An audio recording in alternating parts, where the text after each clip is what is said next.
Welcome, everybody. Thank you for coming. I'm sorry, let me switch over to this screen. We're going to be talking about some really interesting stuff, in one man's humble opinion. I was thinking about hitting Reza Aslan first, but maybe I'll hit Trump first. Okay, let's hit Trump first. Let me just write down my timestamp here. What's his name? Kim Clement. Kim Clement. That was it. Okay. Donald Trump tweeted, Kim Clement prophesying about Donald Trump 2007. Now, this is a bit of a deep cut, but this is the evangelical justification for why they believe that Donald Trump is the Messiah, like actual Messiah. There's a full-blown theology behind this, and I want to talk about that theology. So back in 2007, Kim Clement, quote-unquote, prophesied a bunch of stuff about Donald Trump supposedly being the Messiah. Let's listen to the prophecy. This that shall take place shall be the most unusual thing, a transfiguration, a going into the marketplace, if you wish, into the news media, where Time Magazine will have no choice but to say what I want them to say. Newsweek, what I want to say. The View, what I want to say. So up to this point, it sounds like complete fucking nonsense to me. But all right, I don't see how this is tied to Donald Trump in any way, shape, or form, but okay. Let's keep going. April 4th, 2007. Trump shall become a trumpet, says the Lord. Trump shall become a trumpet. I will raise up the Trump to become a trumpet and Bill Gates to open up the gate of the financial realm for the church, says the Lord. So let's think about what he just said here. Trump shall become a trumpet. First of all, I don't know what that means or how that's connected to literally anything. I'm just lost with this. What does that even mean? And second, Bill Gates will open up the gate of a financial realm for the church. So I guess he got one right and got one wrong. Can we say that? And again, Trump shall become a trumpet isn't even a W for Kim Clement, because that isn't saying Trump is going to become the president and that he's going to do all this insane shit and he's going to be the prophet and all that other stuff. What he's doing right now is he's being very vague intentionally to try to fit pieces together down the line. This is a common prophetic grift. Also, something else I want to say about this. I'm trying to remember now. Give me a second. Well, anyway, let's continue. Become a trumpet. Bill Gates will open the financial realm to the church. I will not forget. Oh, yeah. And also, Donald Trump was actually running for president at this time. Like in 2007. He's been like basically running for president for 25 years. Since the early 2000s, he's been talking about running. He's been winding up and preparing to run, and he's been campaigning a little bit and stuff like that. He was just a nobody. Like, nobody was interested in him. Says the Lord, I will not forget 9/11. I will not forget what took place that day. And I will not forget the gatekeeper that watched over New York, who will once again stand and watch over this nation. So this is a completely separate section of the supposed prophecy after he said the Trump will be a trumpet thing. And now he's just talking about some guy that watches over New York, a gatekeeper watches over New York. That could be literally anybody, first of all, that he's talking about. That does not apply to Donald Trump in any way. How could Trump possibly be interpreted as a gatekeeper that watches over New York? At best, that would mean Rudy Giuliani, since he was the one that was like the mayor on 9/11. says the Spirit of God. It shall come to pass that the man that I place in the highest office shall go in whispering my name. But God said when he enters into the office, he will be shouting out by the power of the Spirit, for I shall fill him with my Spirit when he goes into office, and there will be a praying man in the highest seat in your land. I mean, it's pretty obvious Trump is not really that religious, right? The most religious stuff I've heard from Trump, and that goes for all the way up to now, the most religious stuff I've heard from him is talking about how he doesn't believe he's getting into heaven. How is that him screaming God's name or whatever? Be a praying president, not a religious one. They're using religious here in a derogatory way. They don't like religion, these evangelicals. They like church. It's a stupid backhanded way of semantically distancing themselves from blah, blah, blah. Anyway. But I will fool the people, says the Lord. I will fool the people. Yes, I will.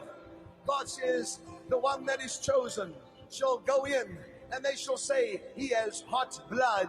For the Spirit of God says, yes, he may have hot blood, but he will bring the walls of protection on this country in a greater way, and the economy of this country shall change rapidly, says the Lord of hosts. Well, hey, that's fair enough. The economy certainly changed rapidly, not in the way that they expected it to, I suppose.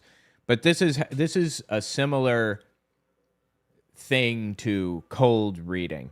It's psychic bullshit. Hang on, I'm sorry. Give me just a second. 1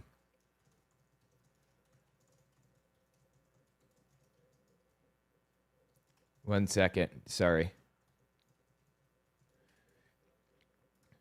Okay. Cold reading is just a cheap parlor trick where you try to... All right, I'm sorry. I'm hearing... Hang on.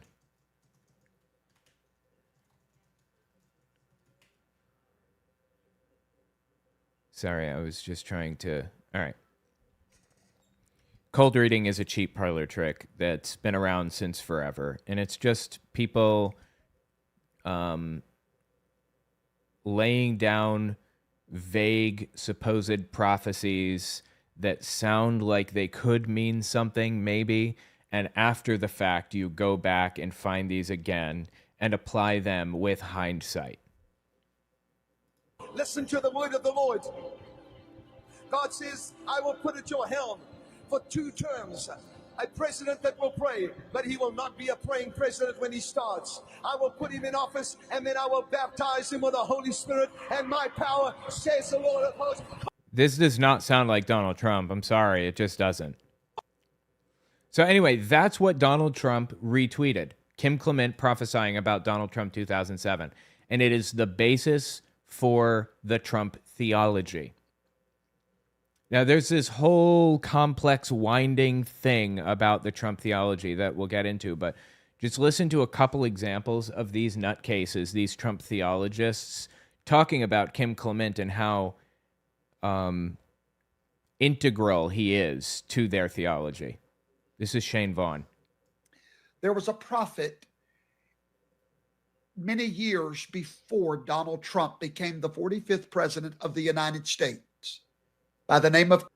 I'm sorry, let me turn it down a bit. Try again. There was a prophet many years before Donald Trump became the 45th president of the United States by the name of Kim Clement.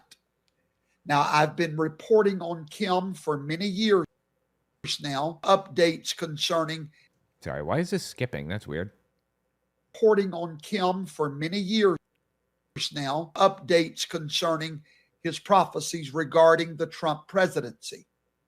We know that he prophesied there would be 2 terms. We are waiting now for the 2nd term. By the way, this video is from March 19th, 2023. By now, no one believed that 2nd term would happen. But on this broadcast, on this podcast, we have told you for 3 years now, this 2nd term will happen. Tonight, We have found the prophecy from Kim Clement about the arrest of Donald Trump. I need you to share right now. I need you to share everywhere. Anyway, the point is he's like an integral part of their belief system. It's not just a little bit. Here's Jim Baker talking about it. Or a guy on Jim Baker talking about it. Kim Clement, before he died, he prophesied they will be screaming impeachment, impeachment, but it will not happen. That's true. Wow. Kim Clement prophesied. Well, I'll tell you what, I will predict if it happens, there will be a civil war in the United States of America. Says if there is an impeachment, there will be a civil war. The Christians will finally come out of the shadows because we are going to be shut up permanently if we're not careful. Such persecution complex bullshit. And God says faith without works is dead. That's right. We have to do things. So he's saying if you don't fight in a civil war against Democrats, you aren't a Christian and you won't make it to heaven. God has been dealing with me, and I don't know about you. Yes. It's time for preachers like you, you're doing it, to stand up and shout out. Yeah.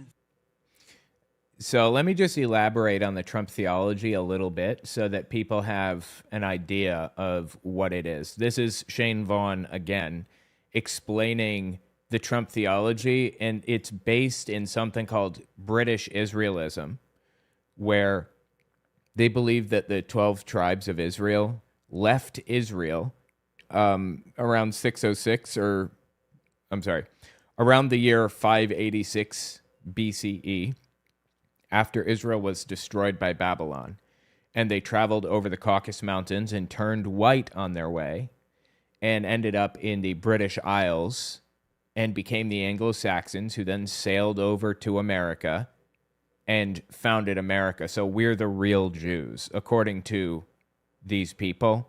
And Donald Trump, having German ancestry, is the Jew who made a new pact with God.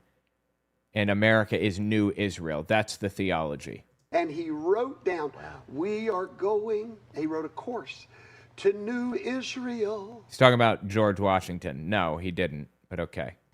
New Israel, New Israel. And when they came off the ship, they didn't plant an American flag. They planted the Christian flag on the soil. They dedicated. George Washington knelt and prayed, dedicated America where the Twin Towers stand or stood. That's where America came into covenant with Yahweh, with God, was where the Twin Towers stand. Wow. Ain't that something? That is where George Washington. It's just complete nonsense. It's completely made up, fabricated right off the top of his head, seemingly. Or that's what it would be, or that's what I would say if it weren't for the fact that this is a real, bona fide, full-blown theology that exists. People really believe this shit. Washington prayed. Right there's a chapel right outside the Twin Towers where George Washington, that picture of him praying by the horse, that's where it happened. That's where he dedicated our nation in covenant to God. So that picture of George Washington kneeling and praying by a horse, that's a painting. It's not real. Okay? There is no strong evidence that that event ever took place. If you will make us a great nation, deliver us from tyranny, then we will serve you. And he gave the nation to God at that point. Every signer of the Declaration of Independence were descendants of the tribes of Israel. We can trace it. We know it. Completely made up. And here's the thing you've got to understand about Israel. Well, you know what that means, though, right? That means that Israel, the country that exists today, is occupied by frauds, by fake Jews. That's the mindset. That's where they are. They think America is new Israel. That is wild. Most people think of Israel, when you say the word Israel, they think of Jews. I was a doctor of theology. Nope. He does not have a doctorate in theology. I was the youngest ordained at 14 years old. Nope. That was Marjo Gortner at 6 years old. Wow. I've lived for the Lord my whole life. No, he was an insurance salesman who scammed a bunch of old people out of hundreds of thousands of dollars and spent 4 years in prison for it before becoming a different type of grifter. And I was dumb as a box of rocks and didn't know it. That I believe. At 40 years old, because I thought that a Jew meant Israel and an Israel meant Jew. Until I started studying my Bible, and I found out that the first mention of the word Jew in the Bible is them fighting against Israel. Wow. Wow. When you come to understand that Israel is not Jews and Jews is not Israel, when you get that, here's what happens. All of a sudden, and I'll do it real fast, at one time, they were one nation. Somebody's doing this in the background. Wrap it up because they have to go to a commercial break, and he's just completely ignoring it. I'll do it real fast. At one time, they were one nation. King Solomon died, King Jeroboam, King Rehoboam, there was a split. Yep. The Jews, the tribe of Judah, stayed in Jerusalem. You hear that whistle? They kept the Sabbath. That's why they're still identifiable. They kept the Sabbath. That kept them identifiable for these thousands of years. However, there was 10 tribes that went to the north with King Rehoboam in rebellion.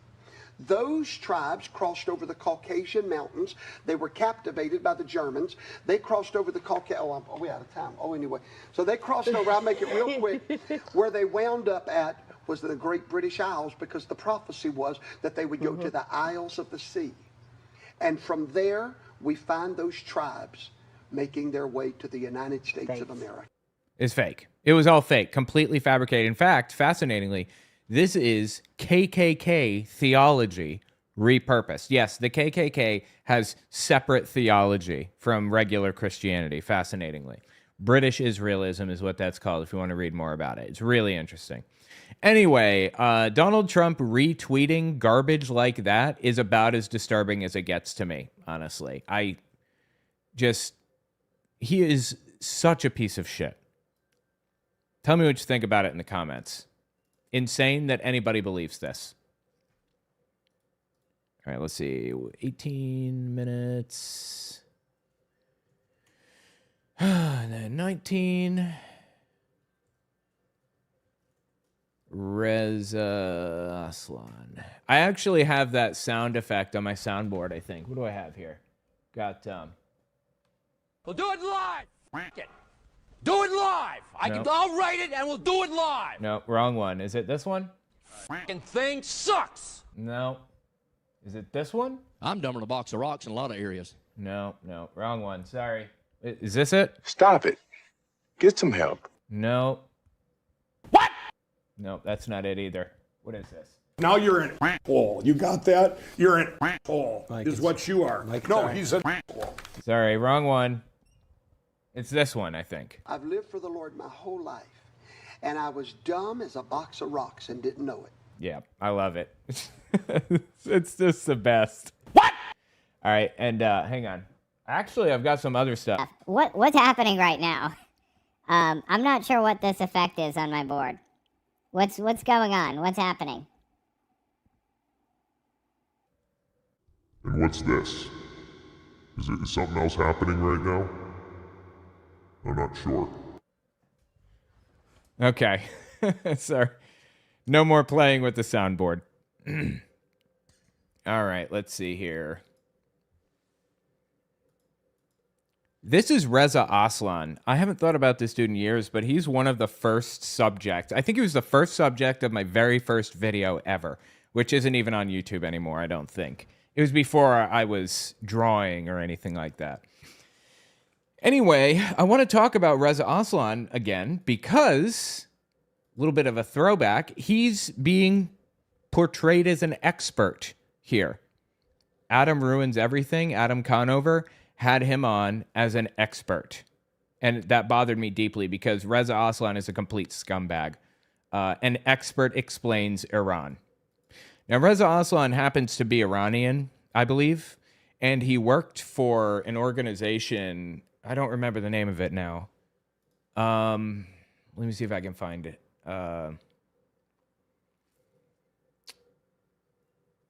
Hold on.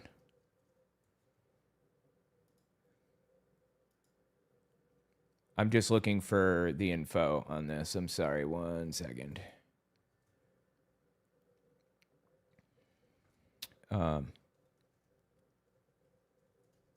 Yeah, here we go. He worked for the NIAC, and the NIAC was the National Iranian American Council.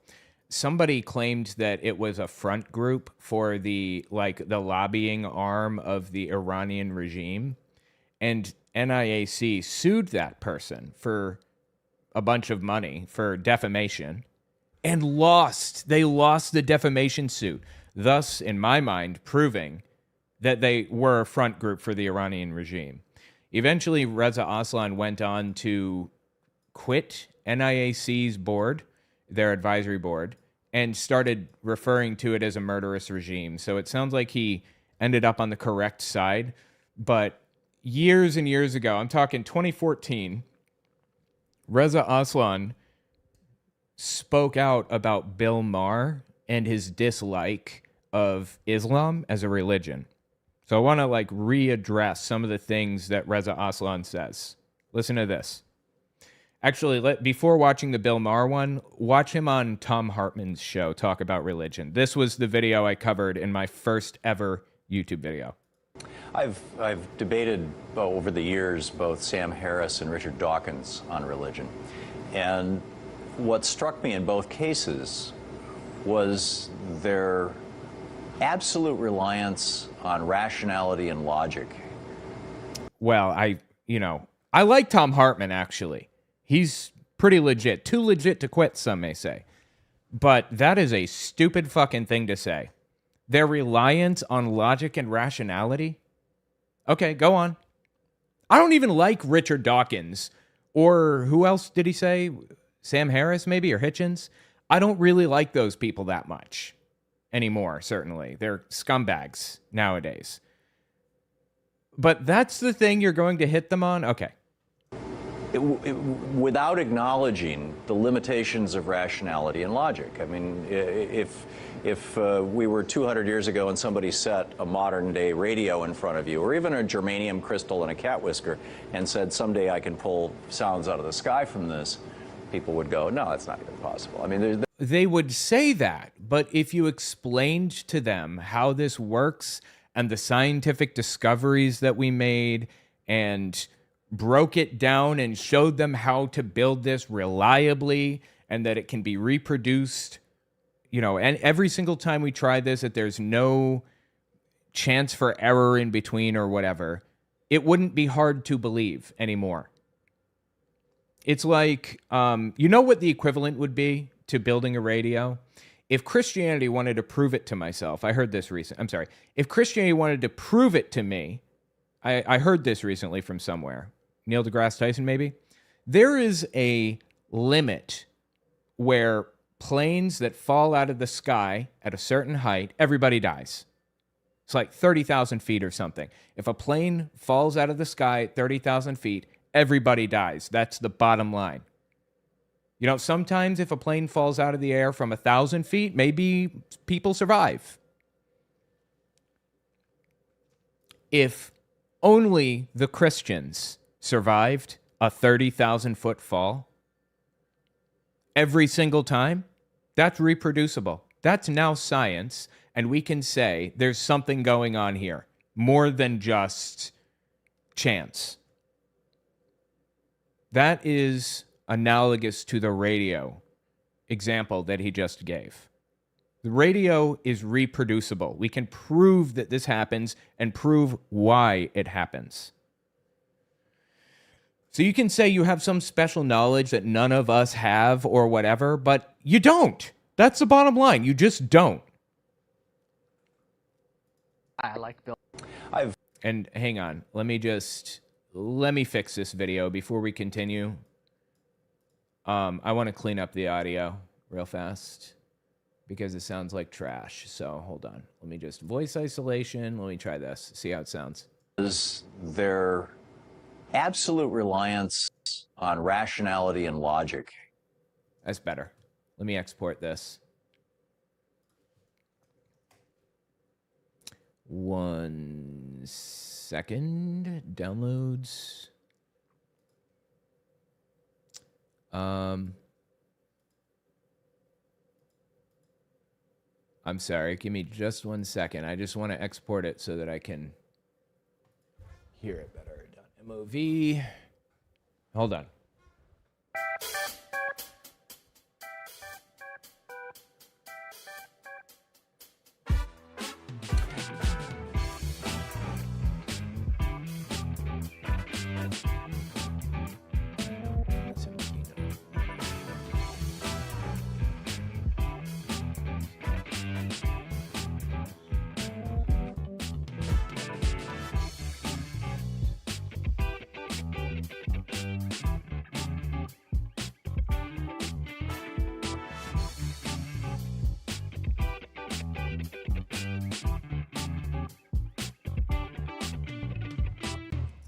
Okay, we're good. I fixed it.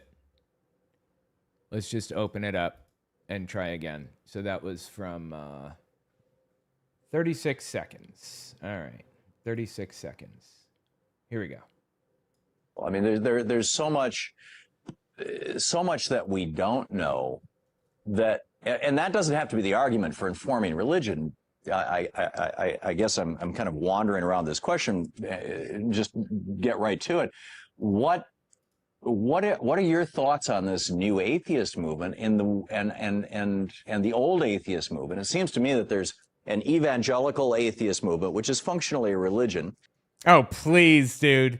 An evangelical atheist movement that is functionally a religion. Come on. And then there are the... Oh, yeah. And by the way, Aslan is presenting himself as an expert on religion. And I looked into this. Is he an actual expert on religion? The answer is basically no. He's misrepresented his qualifications multiple times. Here, let me pull up the data I found on this.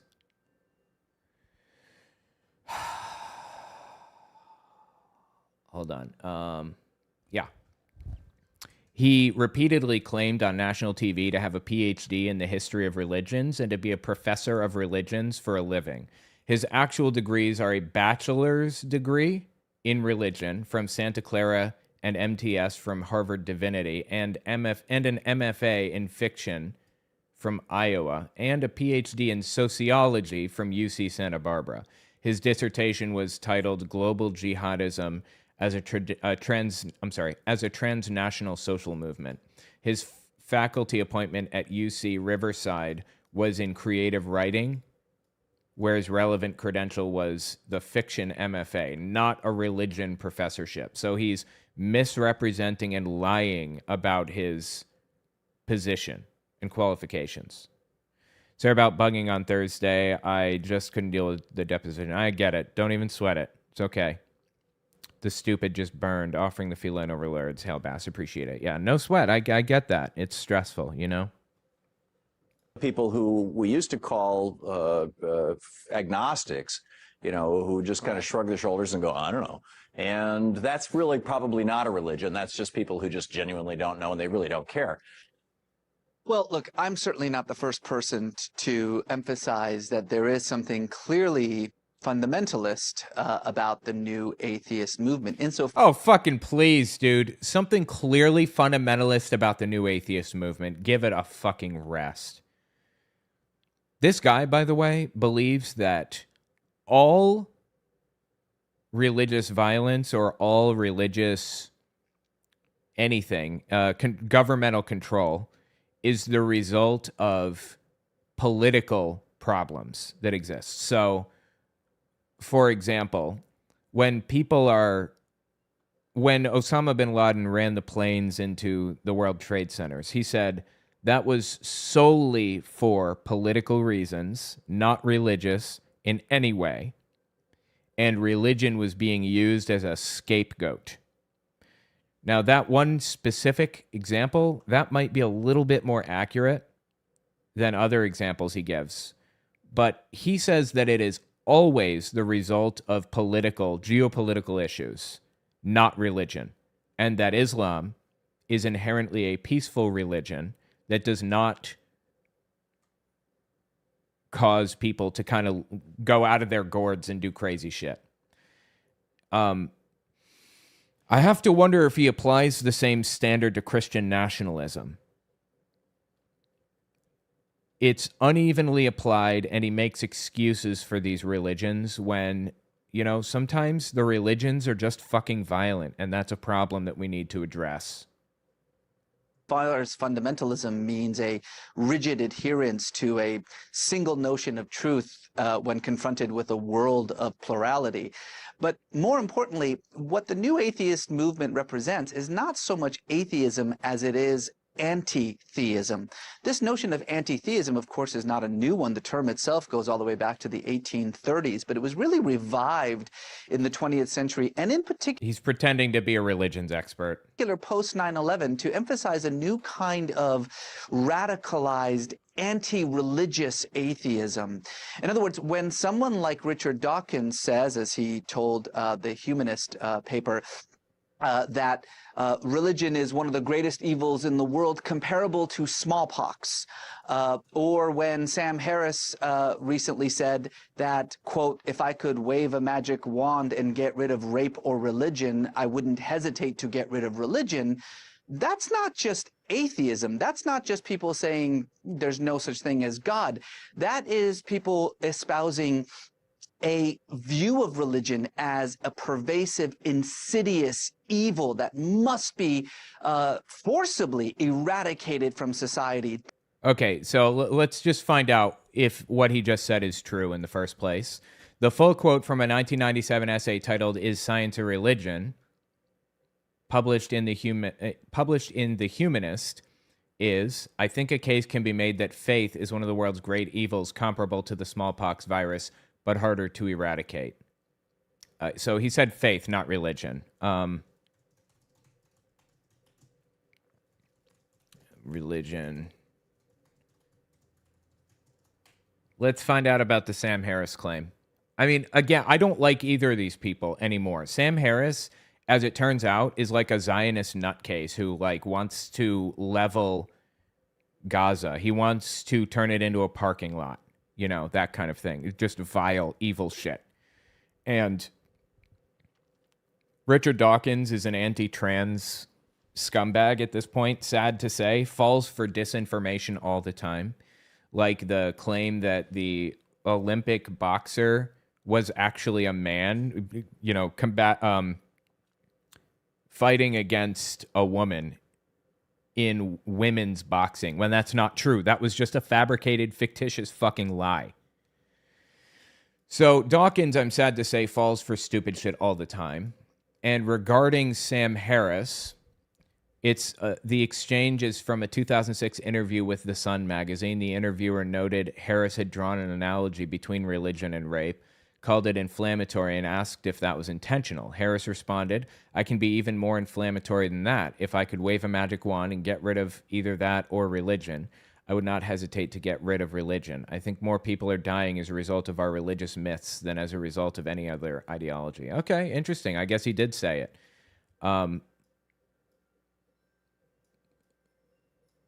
I don't like defending other people's reputations, and I don't intend to. Sam Harris is a scumbag. But just to put this in a little bit more context, he was responding to a provocation. The interview called it inflammatory first. Harris doubled down intentionally as a rhetorical device to force a utilitarian comparison. He wasn't saying rape is fine. He was making a scale of harm argument. But okay. That's what's new about what we see in some of these kinds of extremist atheist views from people like Harris and Dawkins. Extremist views, okay. And the good news is that it's actually only a minuscule percentage of atheists in the country who actually follow these dictates. In fact, there are no fucking dictates. Are you kidding me with this? Like, again, I don't defend these people. I don't like these people, okay? But atheism doesn't have dictates. Wide-ranging poll done in the University of Tennessee that showed that only 15% of America's self-described atheists actually called themselves anti-theists. Now, you would know this if you saw the media or the bestseller list, which tend to be dominated by this anti-theistic voice. But like all media dominated by an anti-theist voice, please. I'm just looking here. Yeah, no major survey, Pew, Gallup, or any other academic study and research shows that. So that number sounds completely made up to me. Like all, communities or groups, ethical groups, religious groups, belief systems, it's often the case that the loudest voice gets confused for the majority voice. That's not true in Islam, it's not true in Christianity, and it's not true in atheism either. And I say this for a very important reason, Tom, if I may, because my biggest beef with the so-called new atheists is that they give atheism a bad name. I mean, most of my intellectual heroes are all atheists, whether it's Schopenhauer or Feuerbach or Marx or Freud or even Huxley, who referred to himself as an agnostic.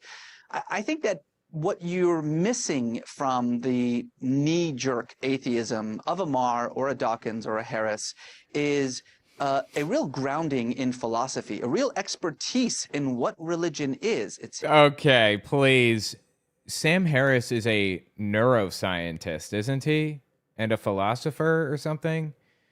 They're not necessarily wrong on their takes on religion. It's that they're wrong on so many other things. Christopher Hitchens was in favor of the Iraq War. Sam Harris was in favor of racial profiling. All the way back then. Those are problems. That's fucking stupid. Historical, sociological, philosophical influences and how it's lived in the real world. That's another point, I think, as well, that is being missed by a lot of adherents to this so-called new atheism is that they're confusing atheism with science. Atheism is a belief system like any other belief system. No, it's not. Okay? Atheism is the lack of belief in something. Atheism, without theism. I am an atheist. Sorry. I am an atheist toward Zeus and Thor and Odin and all of the other gods. And so are you. It's just I've gone one additional god. I am an atheist toward Yahweh as well. As hard as it is for a lot of atheists to understand that, I mean, it is a set of propositions about the nature of reality. It's just not. It's simply not. A set of propositions that can be neither proven nor disproven. But at the same time... I'm sorry. I'm not going to allow him to get away with that, all right? I don't accept the claims of religious nutcases. That's the issue here. I don't accept that Jesus walked on water and performed all these miracles. The problem is that people like to say that Christianity can be neither proven nor disproven. That's false. When people say it can't be tested, yes, it can. And it has been. It just keeps failing those tests. We can objectively test whether intercessory prayer works. When we pray for somebody to get better, do they get better? No, they don't. They get worse sometimes if they know that they're being prayed for. And it's random chance if they don't know they're being prayed for. That's what the studies show. There are countless studies disproving for an absolute certainty that the claims made by Christian nationalists about their religion are false. Now, you can back yourself into a corner and say, I just think God sparked everything into being and walked away, and that's it. You can say that, and that's fine, and I have no way to disprove that, but you're no longer believing in Christianity. When you start making claims about Christianity, those claims are false. set of propositions about the nature of reality, a set of propositions that can be neither proven nor disproven. But at the same time, science is not an ideology, it's a methodology. That's correct.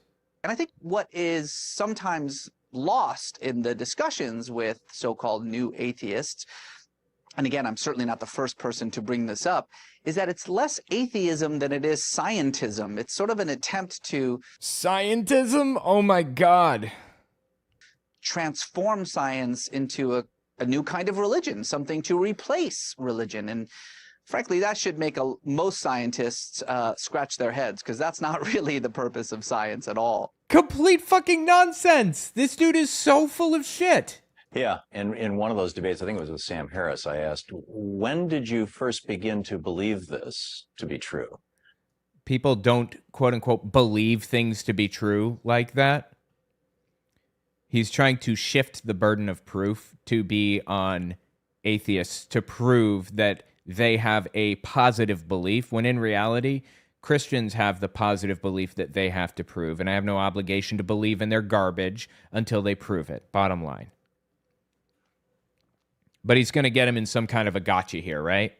And he was like, you're trying to catch me. This is not a belief. And I'm like, oh, well, you know, how do you know it? Well, I know it because, well, and it turns out it's a belief. What? Sorry. What the hell was the exchange he just described? He's describing trying to get him in a gotcha and failing and counting that as a W. I know it because, well, and it turns out it's a belief. It's scientifically right. Yeah. I've been having this running debate with atheists on my radio show now for 11 years. Well, I think if I can, so here's I think the principal fallacy here is that it's neither the case that science doesn't disprove theism. Yes, it does. It absolutely disproves at least Christianity and Islam and Buddhism and things like that. Again, it's not that it can't be disproven or that it's up in the air or whatever. It's that Christianity keeps failing the tests.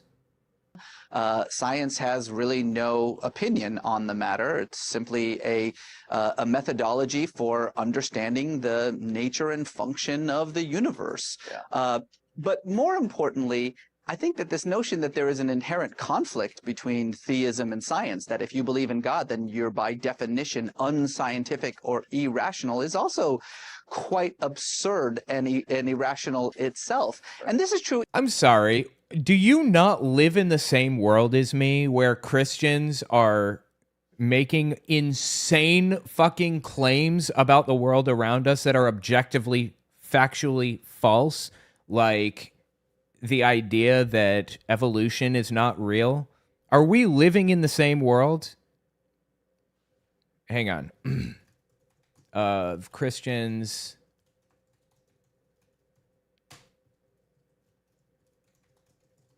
Let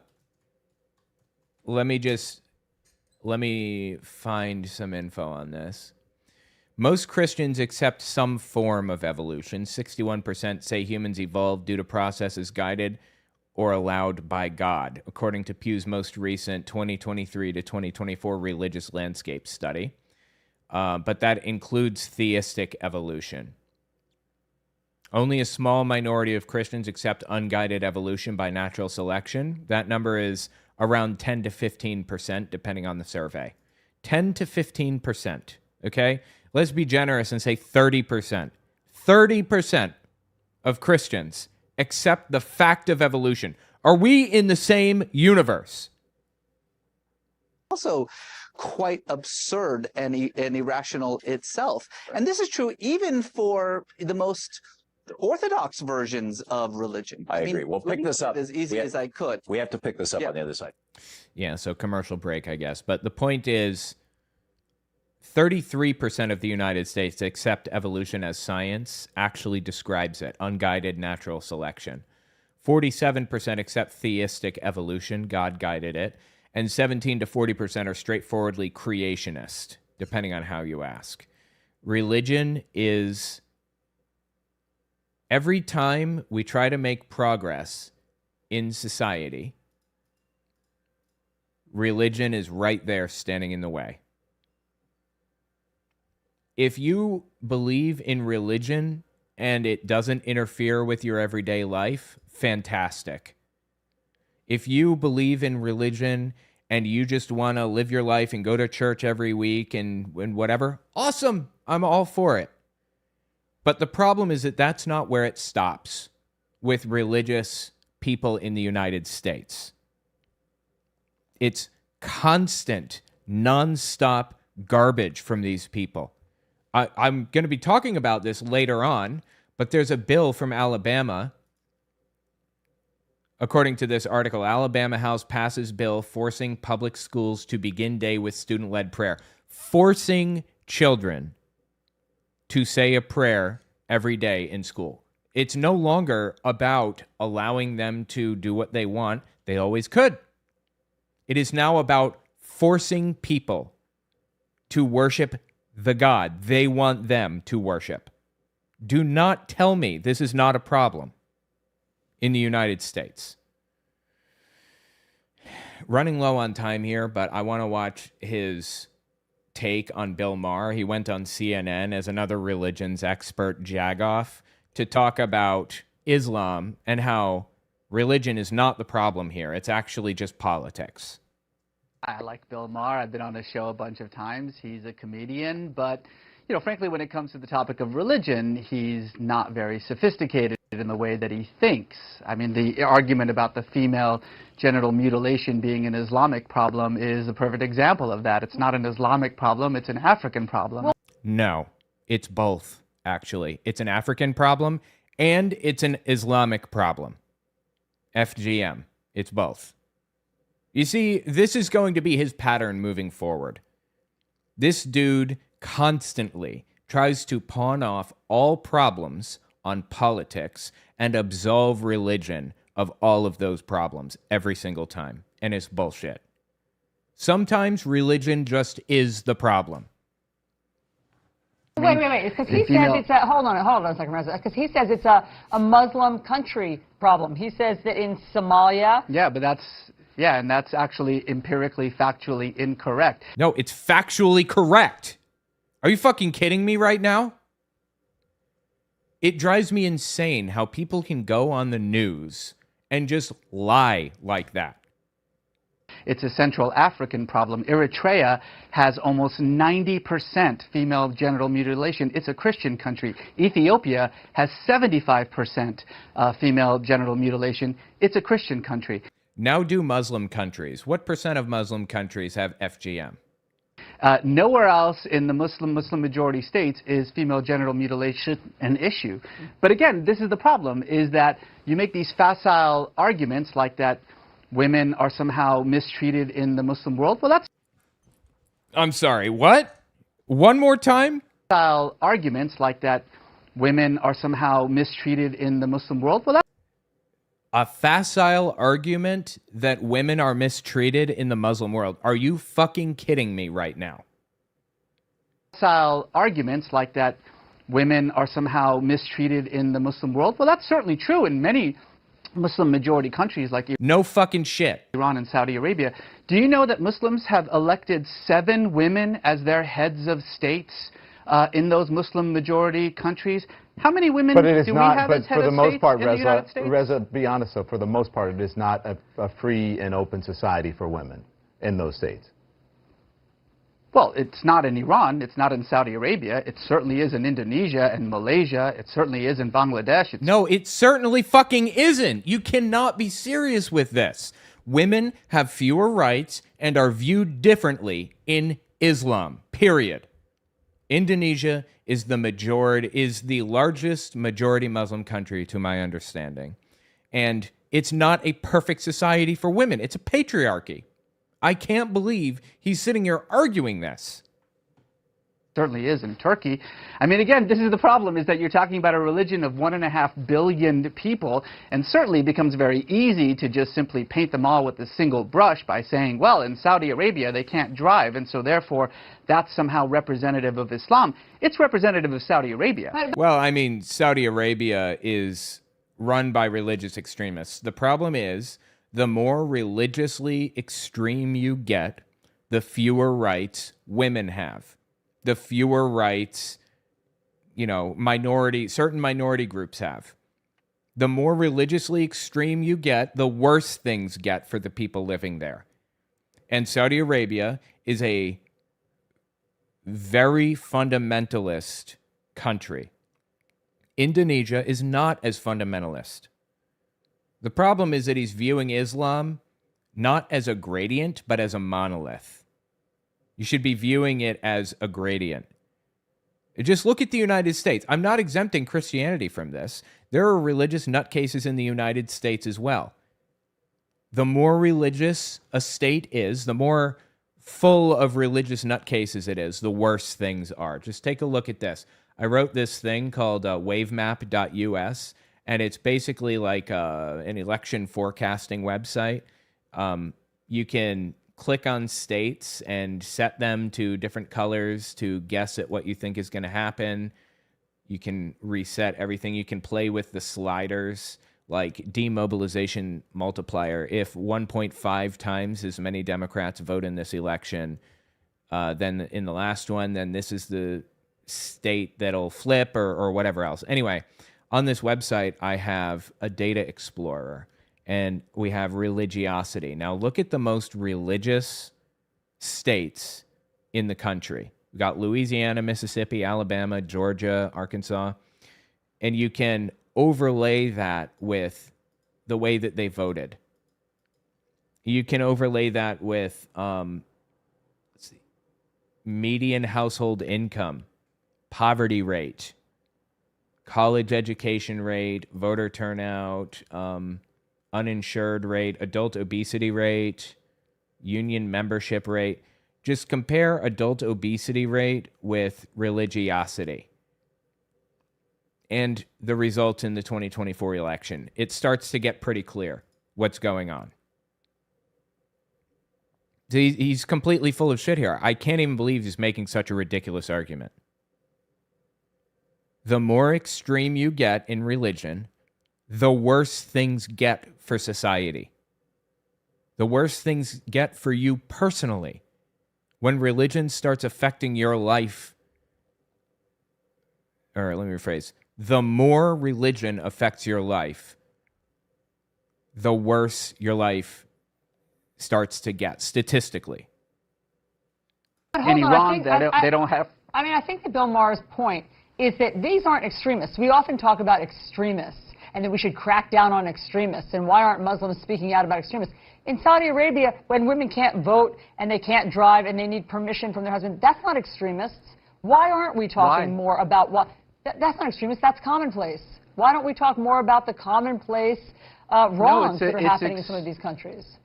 It's extremist when compared to the rights and responsibilities of women, Muslim women around the world. It's an extremist way of dealing with it. But it's not extremist in that. It's not extremist in that country. In Saudi Arabia, that's the norm. Oh no, it's not. I mean, look, Saudi Arabia is one of the most, if not the most extremist Muslim country in the world. Yes, you're starting to get it there, Reza. You're this close. The further into religion you go, the worse life gets for everybody around you. In the month that we've been talking about ISIS and their terrible actions in Iraq and Syria, Saudi Arabia, our closest ally, has beheaded 19 people. Nobody seems to care about that because Saudi Arabia sort of preserves our national interests. Okay. You know, this is the problem, is that these kinds of conversations that we're having aren't really being had in any kind of legitimate way. We're not talking about women in the Muslim world. We're using 2 or 3 examples to justify a generalization. That's actually the definition of bigotry. All right, give it a fucking rest, dude. I'm not generalizing Muslims. I'm not saying they're all nutcases. They're not. Not all Christians are nutcases, and I'm so glad for you if you are not a nutcase. That's fantastic. But you cannot deny the fact that the further into religion you go, the more it adversely affects your life and the lives of the people around you. If you're a moderate, if you're in the center, and you're like, I'm okay with people living the life they want to live, you know what? Hell, maybe they're going to go to hell, but that's none of my fucking business. If that's you, great. I love it. I love everything about it. But extremists can't just let people live the lives they want to live. It never works that way. They want to force you to live the life they want to live as well. And that makes things worse for everybody. Fair enough. Let's listen to Benjamin Netanyahu at the United Nations today. Oh, this is fascinating. I saw this clip earlier. So this is from 2014, okay? Comes to their ultimate goals, Hamas is ISIS, and ISIS is Hamas. And what they share in common, all militant Islamists share in common. So Reza, you catching that? Netanyahu in 2014, a new threat emerges, ISIS. And he's trying desperately to tie his political enemies, Hamas or Palestinians, to the new threat. What a scumbag, dude, really. Question at the bottom of the screen that everyone is looking at. Does Islam promote violence? Islam doesn't promote violence or peace. Islam is just a religion, and like every religion in the world, it depends on what you bring to it. If you're a violent person, your Islam, your Judaism, your Christianity, your Hinduism is going to be violent. There are marauding Buddhist monks in Myanmar slaughtering women and children. Does Buddhism promote violence? Yes, except Muhammad was a military leader. The Quran very clearly promotes military conquest and violence, and there's no way around that. Of course not. People are violent or peaceful, and that depends on their politics, their social world, the way that they see their communities, the way they see themselves. So, Reza, you don't think that there's anything more, there's the justice system in Muslim countries, you don't think is somehow more primitive or subjugates women more than in other countries? Did you hear what you just said? You said in Muslim countries. Yes, Muslim-controlled countries. Countries whose governments are controlled by Islam. Obviously, that's what she fucking meant. I just told you that Indonesia, women are absolutely 100% equal to men. In Turkey, they have had... Yeah, is Indonesia run by Islam?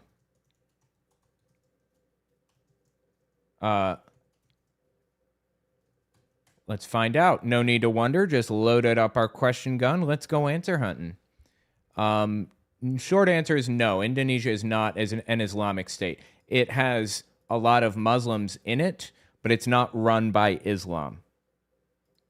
More female representatives, more female heads of state in Turkey than we have in the United States. Yes, but in Pakistan, stop saying things like Muslim countries. Women are still being stoned. And that's a problem for Pakistan. You're right. Please, dude. So let's criticize Pakistan. I just want to be clear on what your point is, because I thought you and Bill Maher were saying the same thing. Your point is that Muslim countries are not to blame. There is nothing particular. There's no common thread in Muslim countries. You can't paint with a broad brush. By the way, same thing can be said about Christian countries. Countries run by Christian nationalists.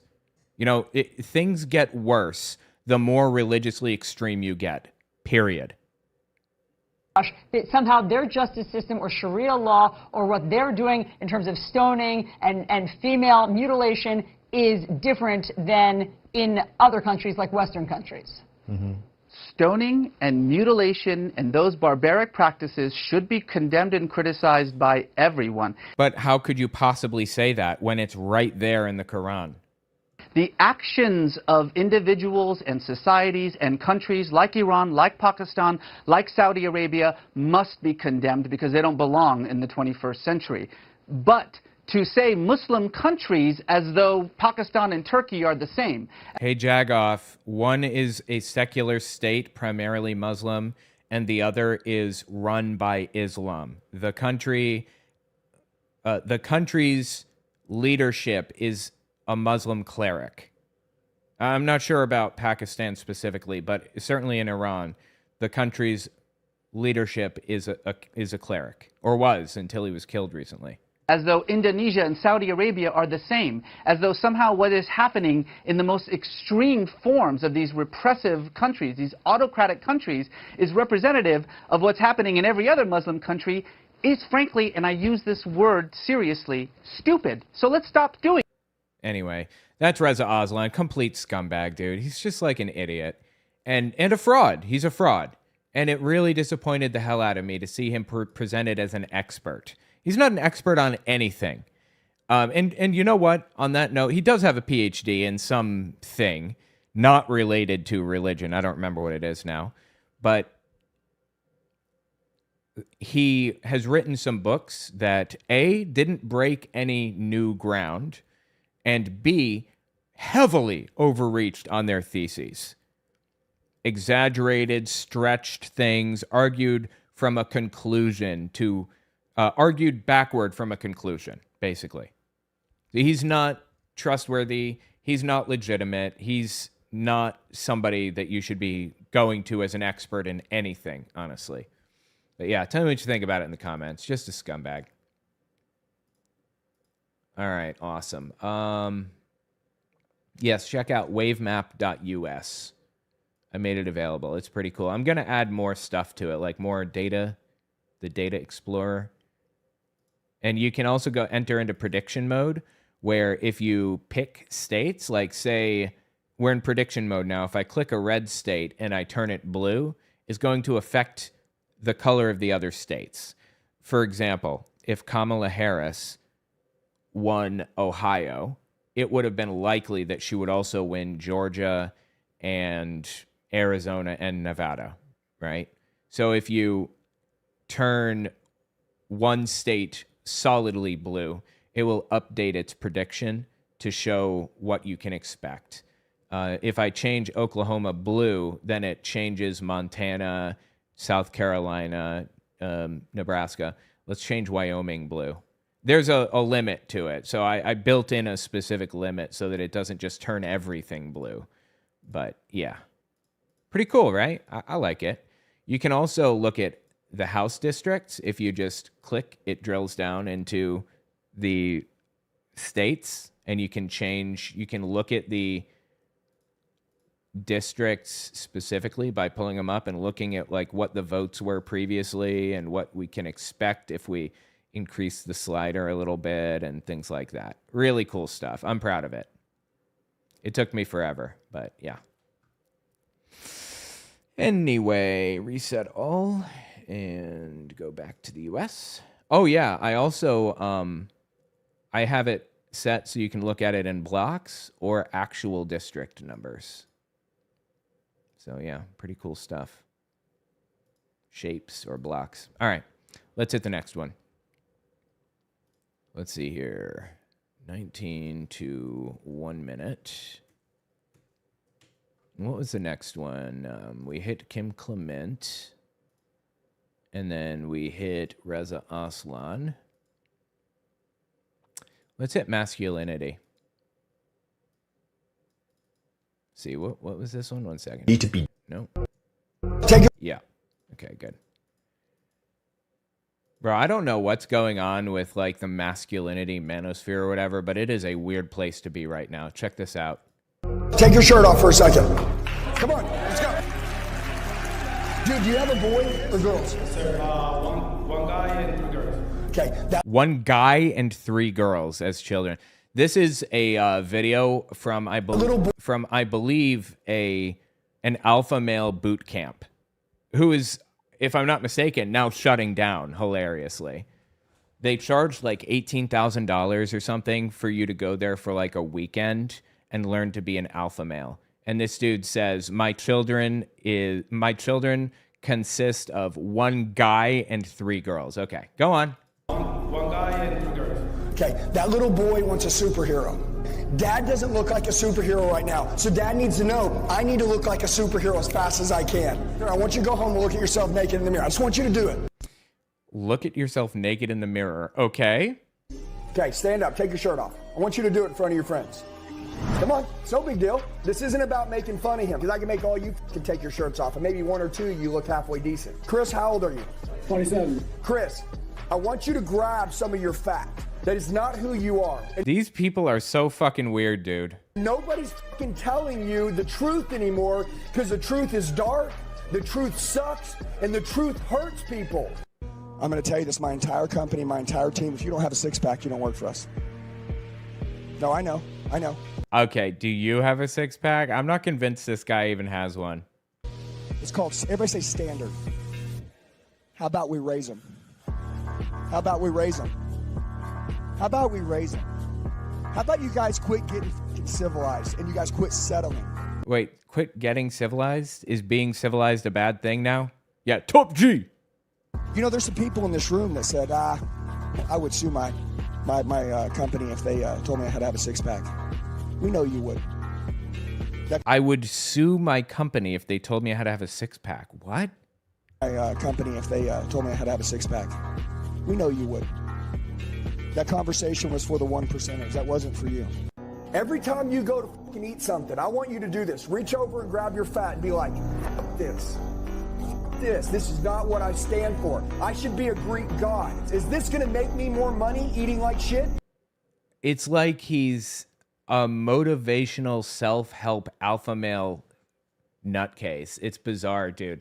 I have been diving into the alpha male manosphere for a while, and it is a weird fucking place, man. I'm telling you. Yeah, take off your shirt. Now touch yourself. Right, okay. Listen to this one. This is about the alpha male boot camp that shut down, I believe.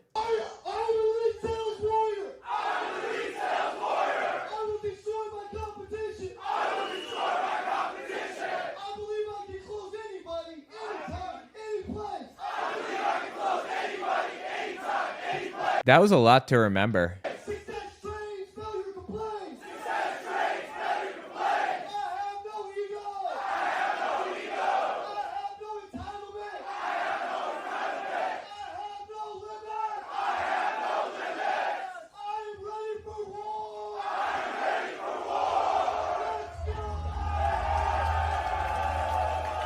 Bro, these people are so fucking weird. I'm sorry, that wasn't the one. This is the alpha male boot camp shutting down. Last and final class of the project. 5 years and 20 classes by the time we do our October class. Make no mistake about it, myself and the instructors will not stop serving men, will not stop serving the next generation to come. In fact, pleasuring young men like I'm sorry, let me say it again.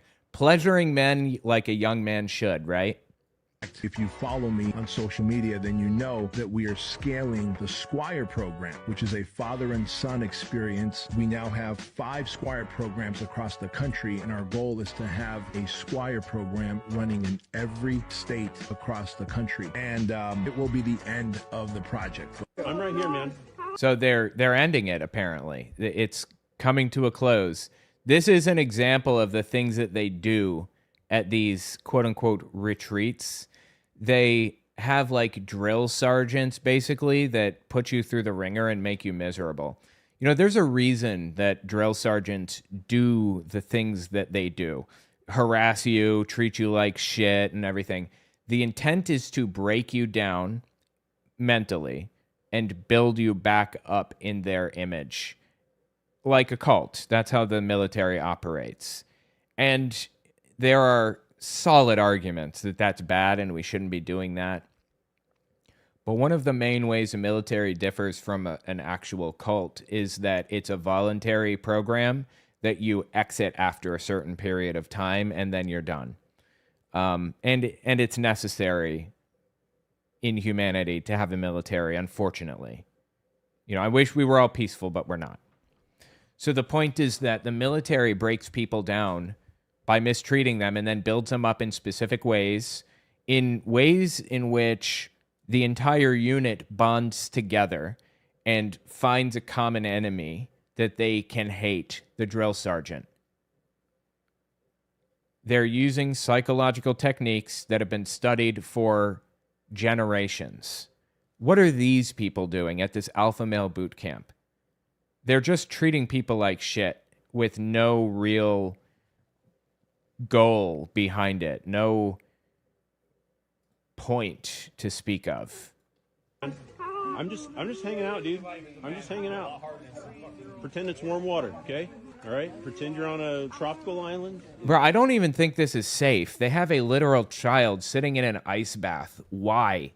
What are you accomplishing with this? Warm, 80-degree water. water. That's all this is. Just breathe, okay? You're going to submerge those 3 times when I call them down. Come on. Come up, I want to hear it. You got how it. it's done. You can. Let it out, buddy. You can. They are torturing this kid for nothing. This is fucking awful. Athletes do this, yes. They do it for a reason. There is an actual scientific purpose behind it. When athletes do this, what are they accomplishing here? Under. Home run. Home run. 3 times, I'll call it. Down.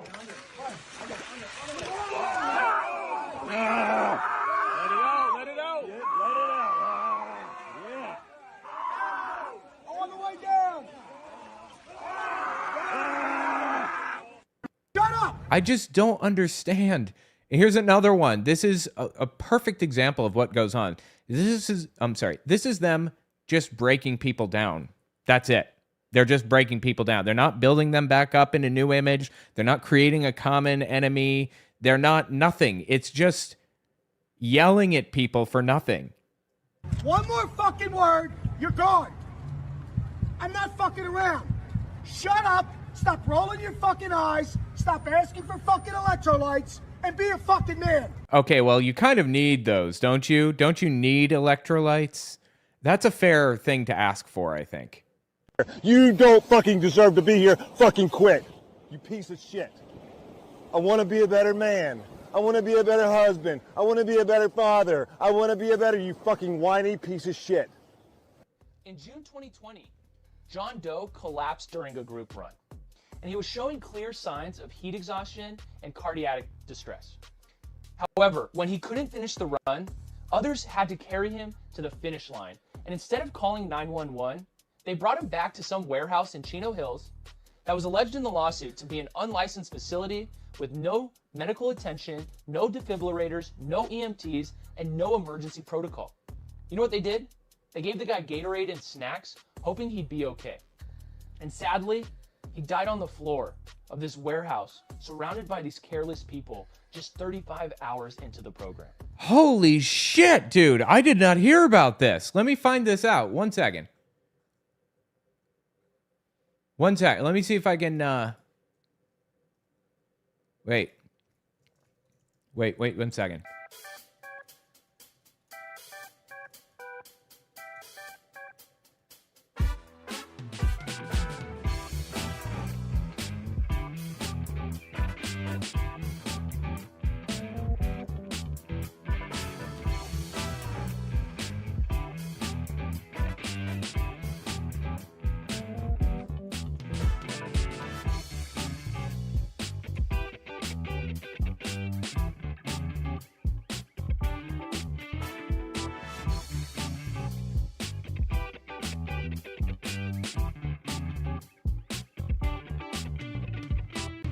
I'm sorry, just a second. Okay, I think it's called the MDK Project, the Modern Day Night, like K-N-I-G-H-T, Modern Day Night Project, founded by Bedros Keuilian. That's the Alpha Male Boot Camp. It's a 75-hour program run in Chino Hills, California, marketed to entrepreneurs, executives, and leaders, costing $18,000 a pop. Drills include crawling across railroad tracks, being hosed with water, carrying sledgehammers through dirt in the middle of the night, and hand-to-hand combat with tough love military-style instructors. Here's the death incident. This is from, by the way, it's from this article on the subject. Apparently AOL still exists, and they wrote a story about it. In June 2020, a man died during the event, and his family filed a wrongful death lawsuit. The suit accused MDK, Modern Day Knights, of failing to provide necessary medical care. The publicly available reporting doesn't name the guy. The details that have come out are filtered through the NBC News coverage and subsequent reporting. The parties later settled, and an instructor named Eckert told NBC News he didn't want to discuss the matter due to privacy and respect of an extremely unfortunate matter. Jesus fucking Christ, dude. That's crazy. So, Germany actually did this during World War II. They did similar things. For example, they would, if somebody was training with a gun and they dropped the magazine on the ground, they would make them pick it up with their teeth. They would make them go on 10-mile hikes with no water. What are they accomplishing with that? Like, what was the goal? There was no end result they were reaching for. It was just cruelty for the sake of it. If you want to build endurance, if you want people to be able to operate with little to no water, that's not how you do it. Like, and as far as like the dropping the magazine thing and picking it up with your teeth, I don't even know what they would be trying to accomplish with that. Your body needs electrolytes and water, especially during intense action, intense workouts or movement or whatever. Your body needs that stuff. If they're trying to train you to operate in very dangerous environments, I get it. But again, that's not how it's done. I'm just so fucking confused by the point. And now this dude is dead. And MDK, they didn't stop. They finished the weekend and then took the remaining people that finished the program to Las Vegas to celebrate. It's crazy. Now, Jane Doe filed a wrongful death suit against MDK's co-founder, his company Fitness Mastermind, and a dozen affiliated LLCs. The claims included negligence and gross negligence, fraudulent inducement, premises liability, health and safety violations, and the use of shell companies to avoid responsibility. Oh, shit. Now, despite the defense's attempt to get this case dismissed, the court allowed the case to move forward. The evidence was simply just too strong to ignore.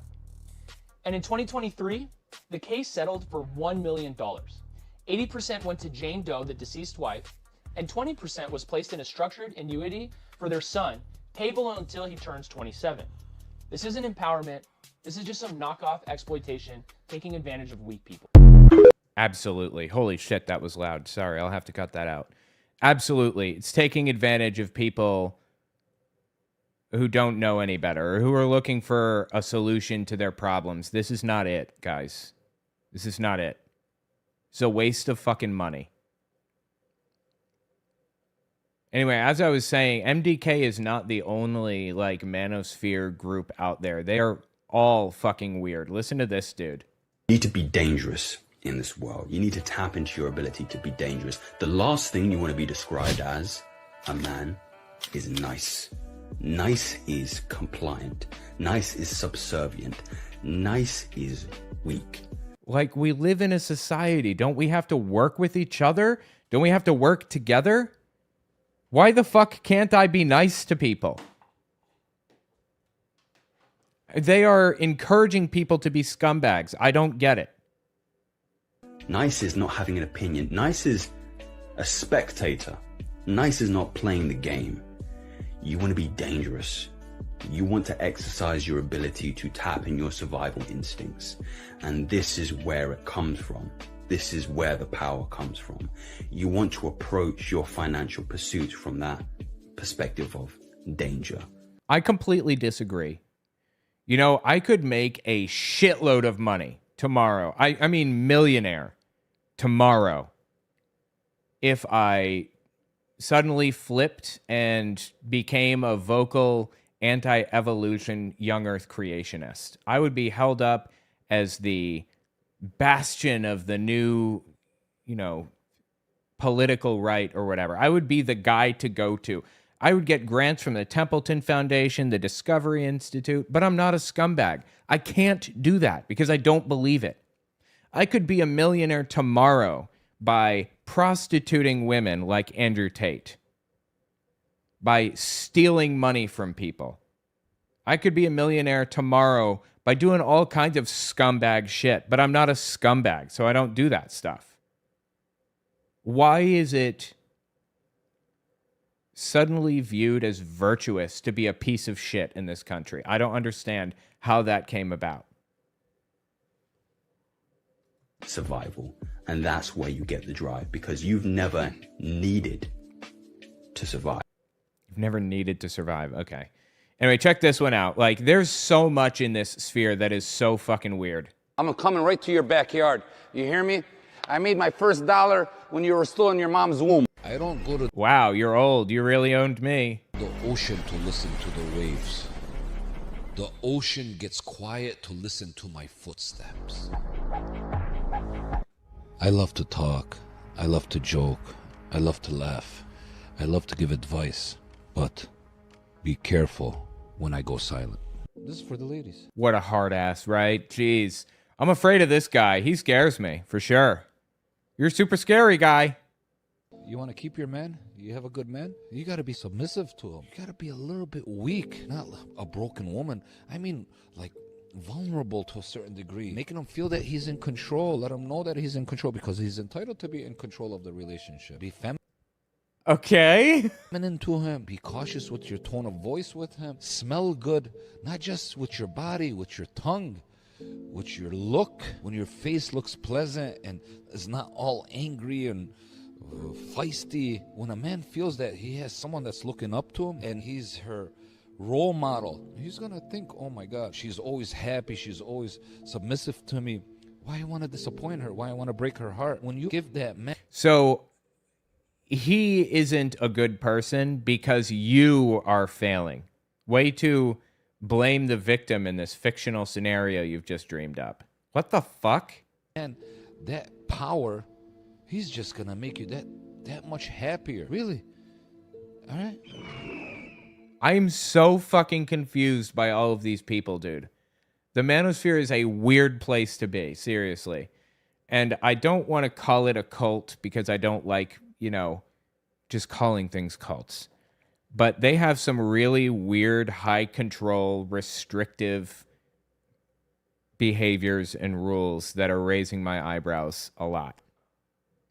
Anyway, tell me what you think about it in the comments. Just bizarre. Let's see. 01. Check my timer here to 122. Awesome. Alrighty. Masculinity is done.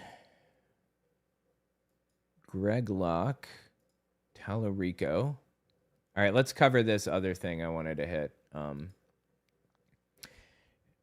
Check out this article from The Friendly Atheist. Alabama House passes bill forcing public schools to begin day with student-led prayer. Forcing students to lead the school class or whatever in prayer. In one of the most senseless pieces of Christian nationalist legislation making headway this year, Alabama House Republicans have passed a bill that would force school districts to say the Pledge of Allegiance and allow for voluntary student-led prayer time every day. It's the result of a nonstop push for this kind of legislation from State Representative Reed Ingram. Before we get into what Ingram is doing, it's important to remember what he tried to do last year when he introduced House Bill 231 in February of 2025. That bill would be, if successful, if successful, have altered the state constitution to do the following. 1. Force every public school board to adopt a policy requiring K-12 schools to say the Pledge of Allegiance as well as a prayer representative of the Judeo-Christian values upon which the United States was founded every morning. Students would not be forced to participate. Allow the state superintendent of education to investigate supposed violations of this law. Give that official the power to withhold 25% of the district's funding the following year if there's a continued pattern of intentional refusal to comply. And finally, permit that same official to withhold even more funding if the violations continue. The idea that the government would pressure kids to say 2 separate Christian prayers each day because the pledge is just a Christian prayer by a different name was bad enough. That's an interesting take. I'd have to think about that. To essentially tell school districts the state would deprive them of necessary resources if they didn't play along with the religious charade was nothing more than educational blackmail. As a Jehovah's Witness growing up, I didn't say the pledge. I was barred from doing so by my parents. And I was the only one in the class who wouldn't say it. I would stand for the pledge, but I would not say the pledge. And I actually went to the same Kingdom Hall as the woman who fought the court battle in the 1940s for the right to not say the pledge. Gaithy Barnett, or Gaithy Barnett was her name. And her sister, Christy, I think, the Barnett sisters were like fighting for the right to not say the pledge all the way back then.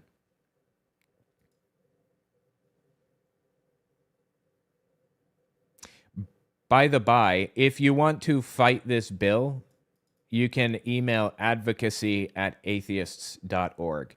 Advocacy@atheists.org. That's American Atheists' email address. They are working on this bill right now, fighting against it. So, advocacy@atheists.org. Anyway, I went to the Kingdom Hall with this woman who fought the Pledge of Allegiance, fought for the right to not have to say it. Owl.com noted that the Birmingham City Schools stood to lose up to $40 million a year if they were found to violate this law. So they are literally taking food out of the mouths of children and education away from them if they don't say a Christian prayer. What the fuck? This is what happens in Christian nationalist states. This is what happens in religious fundamentalist states. They try to force you to live the way that they want you to live. That's not freedom. While Republicans were quick to say during a committee hearing that both the pledge and prayer were voluntary, they failed to mention how students would be coerced into participating. After all, what were they supposed to do if they didn't want to play along? Stand outside the classroom, draw more negative attention to themselves, get ostracized by their classmates? Yeah, I definitely stood out when I didn't say the pledge. Everybody knew that I didn't say the pledge. I was different. Honestly, saying the pledge wasn't even the worst thing about being a Jehovah's Witness growing up. There were times when everybody was participating in holiday stuff like Valentine's Day, giving everybody Valentines. And guess who couldn't get Valentines or give any out? Everybody making little pouches on the side of their desk that they fold over and writing each other notes about how they like them and their friends and all of that. Guess who couldn't do that? And what Judeo-Christian prayers would qualify? Who was writing them? Who was delivering them? Who got to decide what values were represented here, considering that the Judeo-Christian values that existed at the country's founding presumably endorsed slavery and denied women equal participation in the government? Ingram never bothered to answer those questions. When he introduced the bill in a committee hearing last year, it took him all of 11 seconds. And when he was asked why the bill was needed, his responses were predictably pathetic. Quote, "Our recruiting is down for the National Guard," Ingram said. "It's down in every branch of the military. A lot of these kids don't understand what the flag is." I'm sorry, what does that have to do with literally anything? Why do I give a fuck about the National Guard or the military or whatever? How is that connected to praying in school? I don't understand. Hold on, 1 second.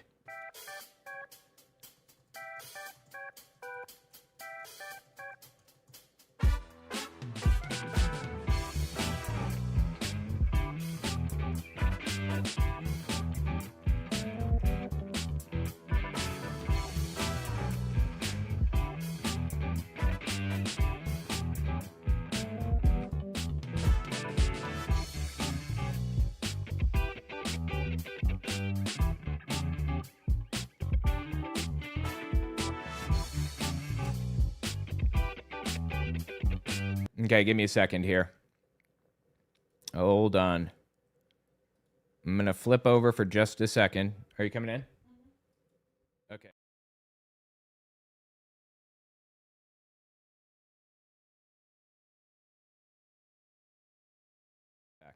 Okay, sorry, I'm back. I'm going to have my wife come in and talk about the bill with me because she's working on it as legal counsel for American Atheists. So give it just a second. Turn the mic on. Shit. Okay. Mic is turned on. Everything should be good. You can probably just sit in it and do it. Is the arm broken? Got it. Okay, good. You can just pull the microphone over and talk into it. Test? Yeah, it looks like everybody can hear you. Okay. Did you want to start anywhere or you just want to continue reading the article with me? Well, for context, hi.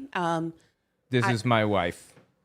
Yep, and I work for American Atheists. I am the state policy specialist, but I am not speaking in my professional capacity. This bill just makes me mad. Do you want to click that button there? It's under the monitor. That one, yeah, click that. And it should pull up, I think it will pull up the monitor so that you can see it as well, I believe. Wait. Yeah, I think it's working. Maybe turn the monitor on itself. Yeah, there you go. Okay. You're good. So you should be able to see the screen with me now. You can just turn the chair and sit at the desk if you want, and that way you can move the microphone over and watch. Does that work? And now tilt the microphone so it's facing your mouth there. It's coming in from right here at the top, so you have to turn it so that here. Let me try. Just flip it around like that, and tighten this. I'm sorry. Hang on.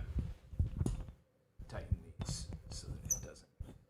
There we go. Okay, and then yeah, kind of.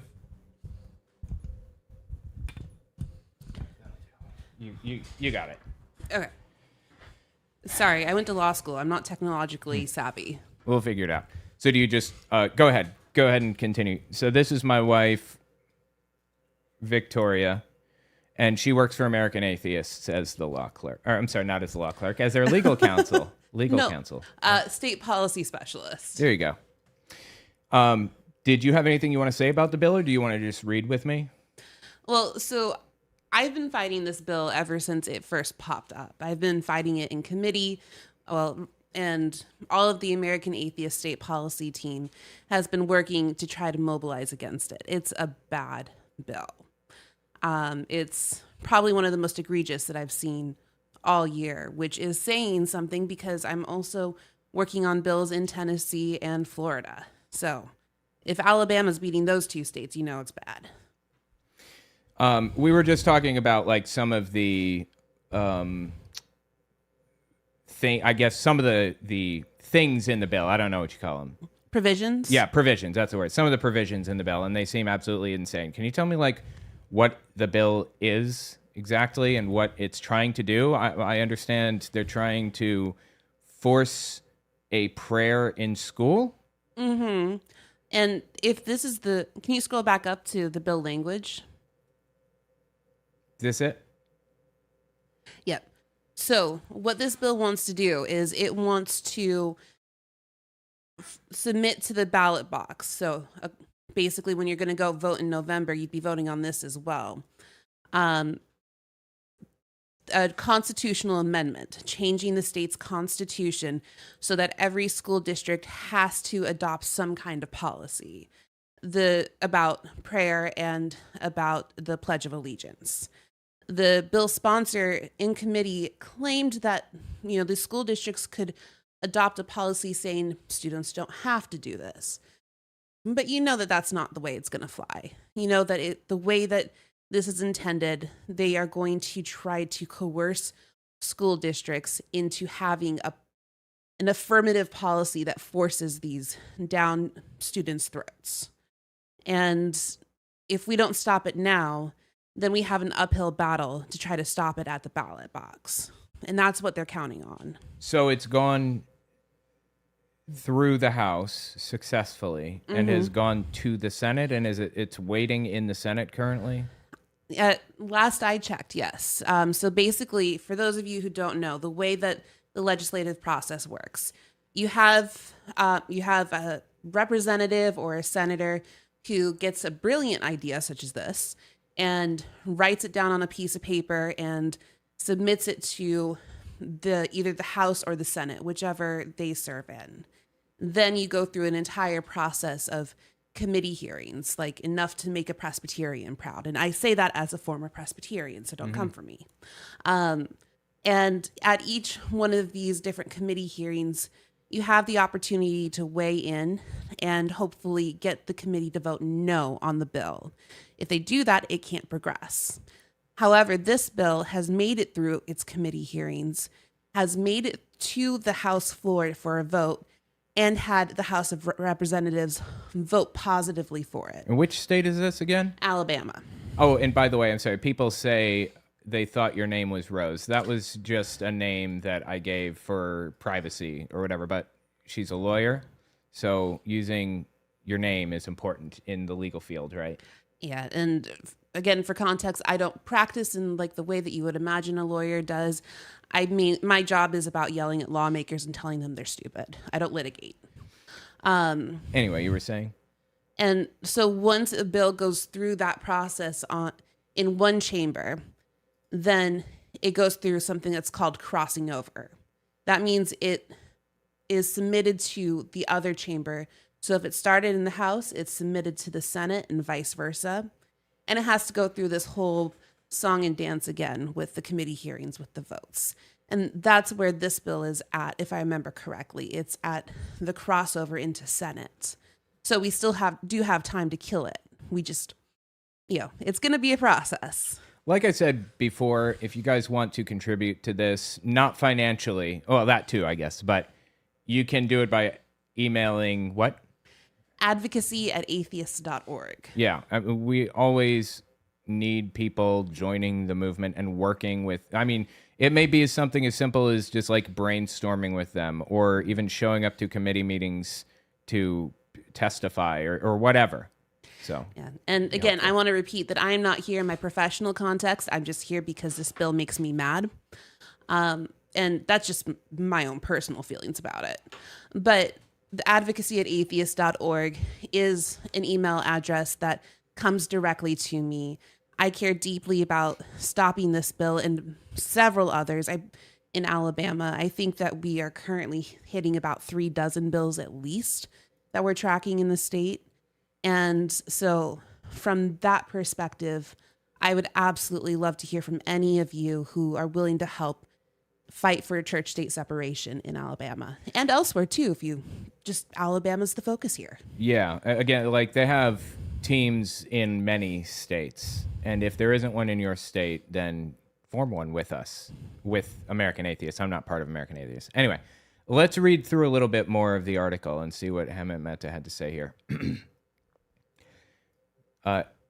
So when asked about the bill, the guy said, our recruiting is down for the National Guard, Ingram said. It's down in every branch of the military. A lot of these kids don't understand what the flag is. I have no idea what that has to do with saying a prayer every morning. It never occurs to these morons that more people might want to go into the military if they felt our country was worth defending.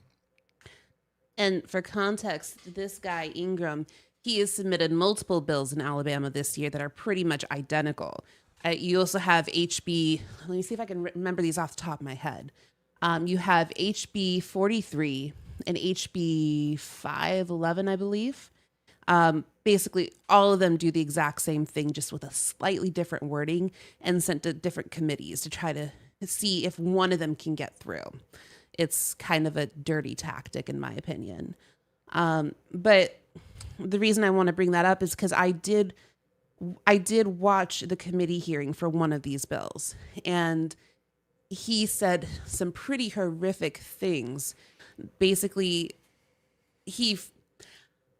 I'm trying to put this in a way that isn't going to just be filled with expletives.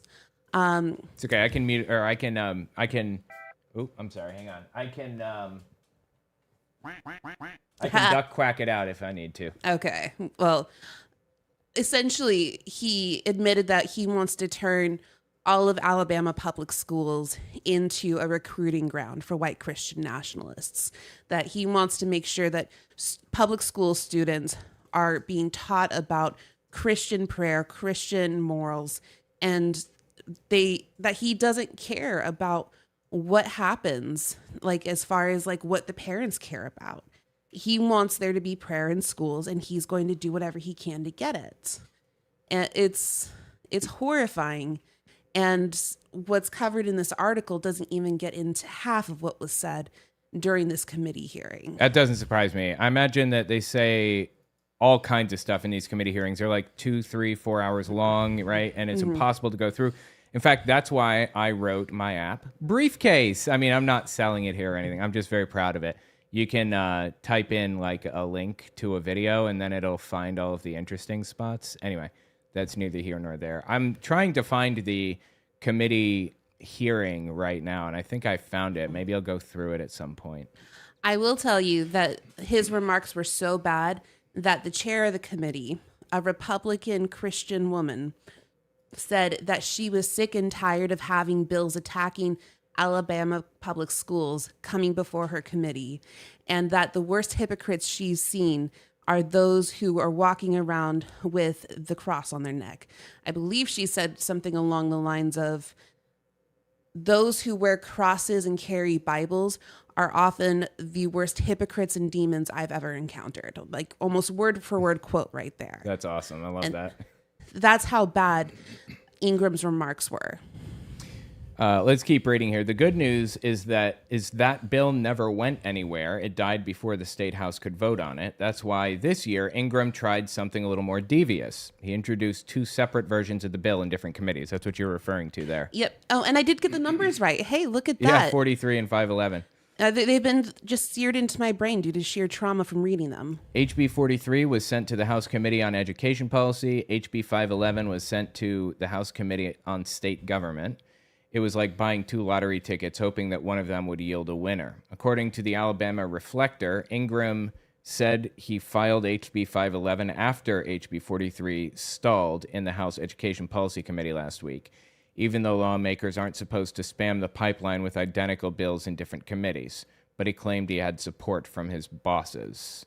Quote, we didn't know if the bill was going to be dead or not, so leadership advised that it may be safer to go ahead and drop another bill in an abundance of caution, Ingram said during the House State Government meeting. And I would just like to point out, this doesn't happen. This is like one of the dirtiest tricks you can do. You have to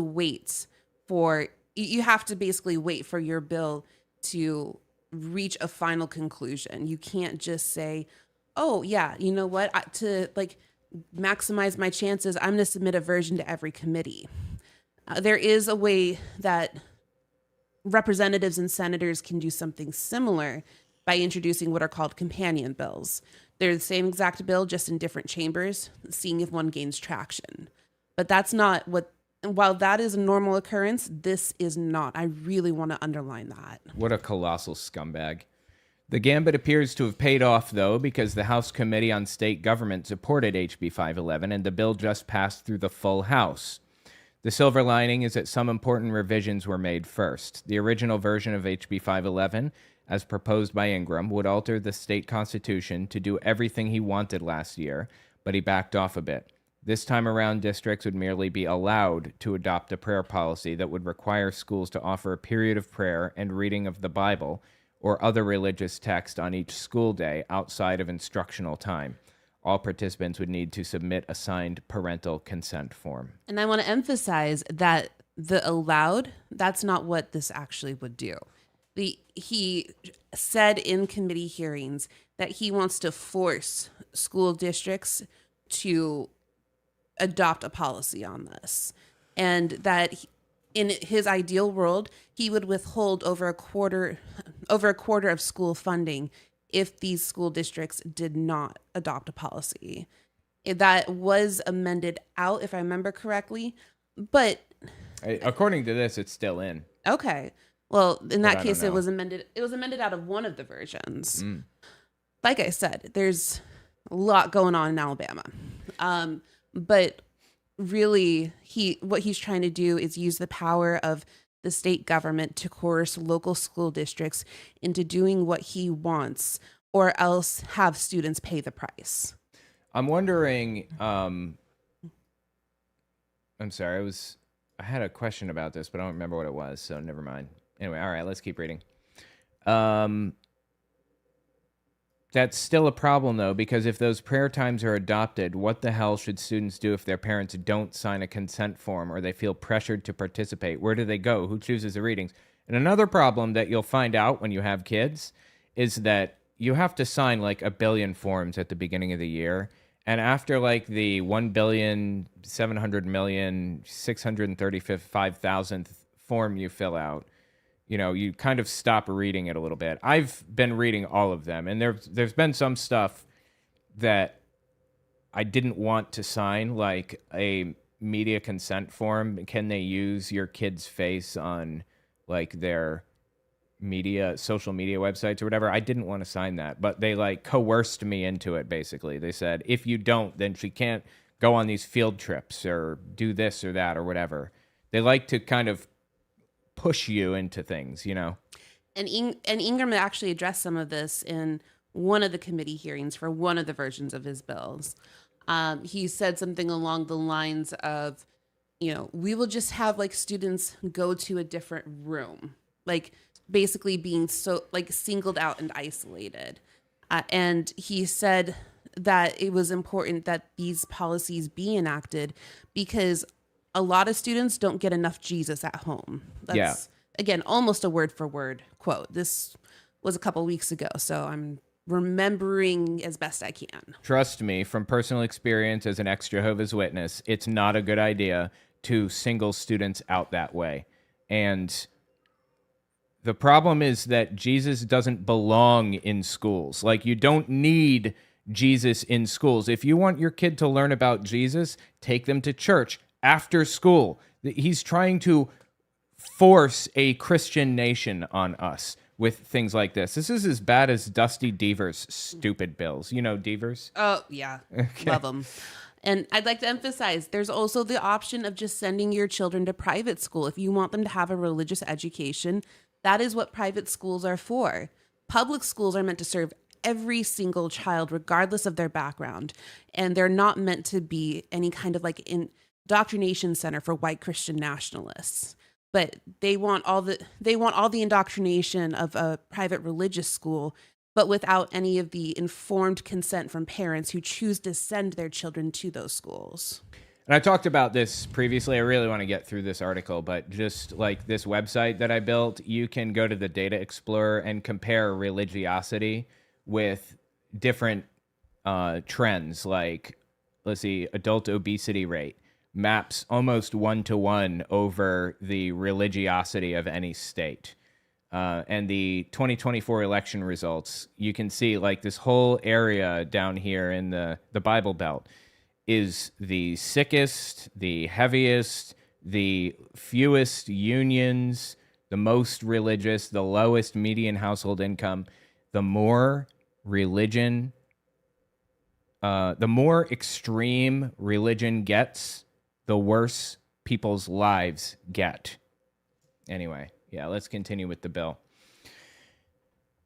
It was no wonder so many people spoke out against the bill during committee hearings. Stephanie Butler, a resident of Vestavia Hills who is Jewish, said she worried about peer pressure non-Christian students could face. I think Jews are like some of our biggest allies in this fight because Christian nationalists like this guy usually like them and have some weird kind of fetishization thing over them and whatever. So they have a better position to argue from, against some of these bills. And I work regularly with Jewish organizations, Muslim organizations, Sikhs, Baptists. There's a lot of, I just want to emphasize that there are so many religious people and religious groups that don't believe in white Christian nationalism who are on our side as non-religious people. Representative Marilyn Lands, what a name, D. Huntsville, also had concerns about children being ostracized. Quote, I know we would all agree that public schools function best when all students feel equally welcome and accepted. And I'm not sure this bill advances that. Not sure? Okay. I know that's the desire of all of us. I know that's the desire of all of us. I do think this makes the students feel left out. It absolutely does. Ex-Jehovah's Witness here had to sit there while everyone was passing out Valentines to each other, and this sorry son of a bitch right here couldn't participate. So I know it sucks.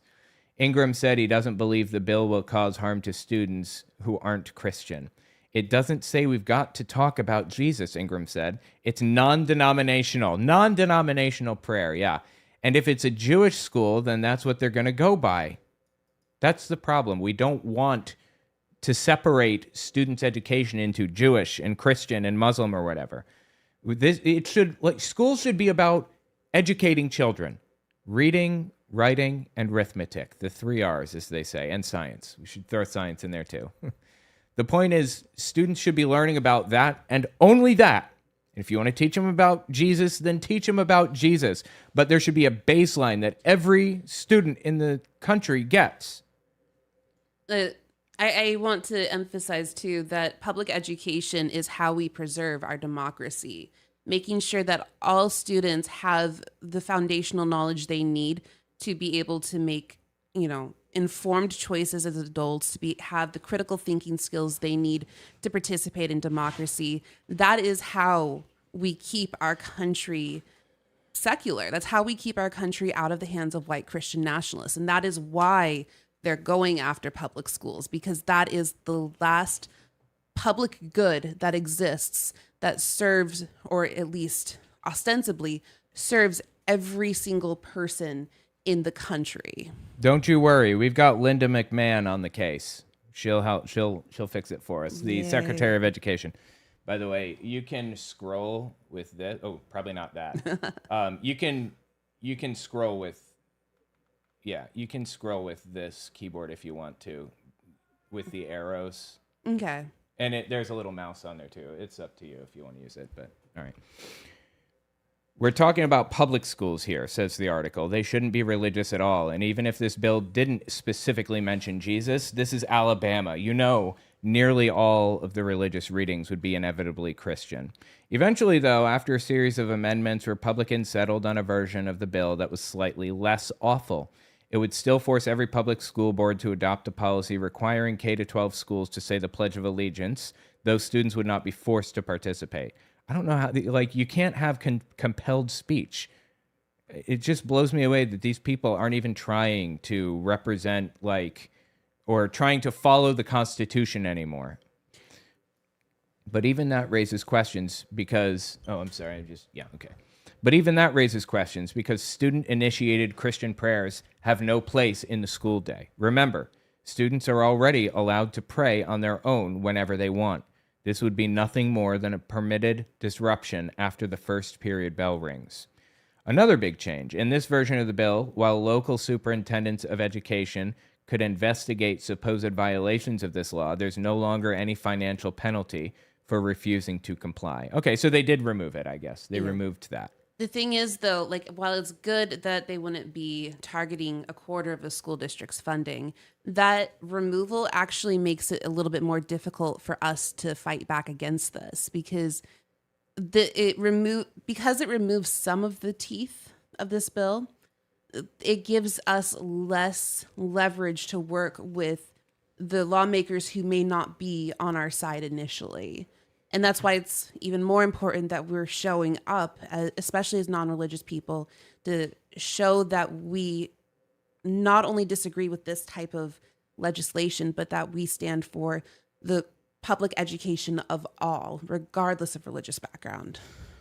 There's a video by David Barton. Are you familiar? I don't remember if we've talked about him before. This guy here? We may have. We may end up watching this in a second because it's interesting. It'd be funny to get your take on it. What's the penalty for districts that don't play along? Who knows? Maybe nothing. Or maybe it gets amended in the Senate to put that back in. Yeah, that's very possible. And once it gets that momentum from the Senate, it goes back to the House and it's more likely to pass, seems to me. Even with this watered-down version of the bill, there are still other problems, as Democrats pointed out. Specifically, families that don't want to see their public schools turn into religious indoctrination camps may end up using vouchers to send their kids to a less religious private school, which conservatives would likely support since they typically oppose public education. And for those of you who don't know, vouchers are an incredibly problematic issue that has been escalating over the past few years. It's basically all about taking the funding that an individual student would receive as part of going to public education. So $7,000 per year, for example, and then sending that $7,000 a year away from schools and into the pockets of religious schools primarily, who are allowed to discriminate against students with disabilities, against LGBTQ plus students. It's a kind of a very insidious way of defunding public schools. So what the article is saying is that regardless of what happens, white Christian nationalists would get their way. They're going to hurt public schools regardless. Right. So they're basically redirecting state money to private schools, private Christian schools more often than not, with vouchers. And defunding the local public schools in the process. Let's keep reading here. This is a quote. "I'm just afraid and fear that any child might be put in a position where he feels uncomfortable or she feels uncomfortable," Representative Marilyn Lands, Democrat from Huntsville, said during a debate. "And I feel that we're giving favor to those wealthy families who can afford to take their children elsewhere using the CHOOSE Act." Is that what this is called, the CHOOSE Act? I believe that's the Alabama's version. Most states have their own version of this kind of privatization scheme is what they're called. It's a fair point, but it was mostly ignored. This version of the bill just passed the state house 94-3. That's insane. 94-3. And now heads to the state senate. I cannot believe it was that high. That's nuts. There were attempts to change it so that prayer was replaced by a more innocuous moment of silence, but that failed, partly because Ingram demanded students hear the prayers. Are you kidding me? It's like I said, in one of the committee hearings, he said that he fully intends to put prayer back in school because kids aren't hearing enough about Jesus. They're not, and if they're not hearing it at home, then they should at least have the opportunity to be exposed to it, right? Insane. Quote, "We want the students to hear it," Ingram said. "A moment of silence is walking in the woods. It's not a prayer. It's not a prayer bill. And that's the reason I tabled it." My mouse died. I might have to borrow that from you. And for context, tabling means basically putting it on the shelf.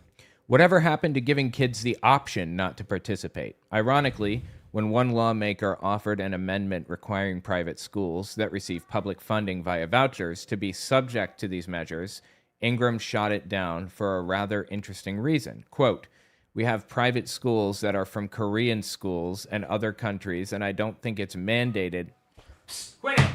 Jesus fucking Christ.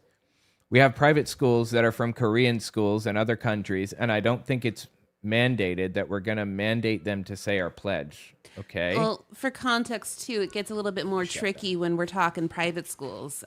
With public schools, the state has a lot of control over funding, over curriculum, things like that. But private schools, one of the benefits, if you want to loosely call it that, is that they aren't subject to state regulation in the same way.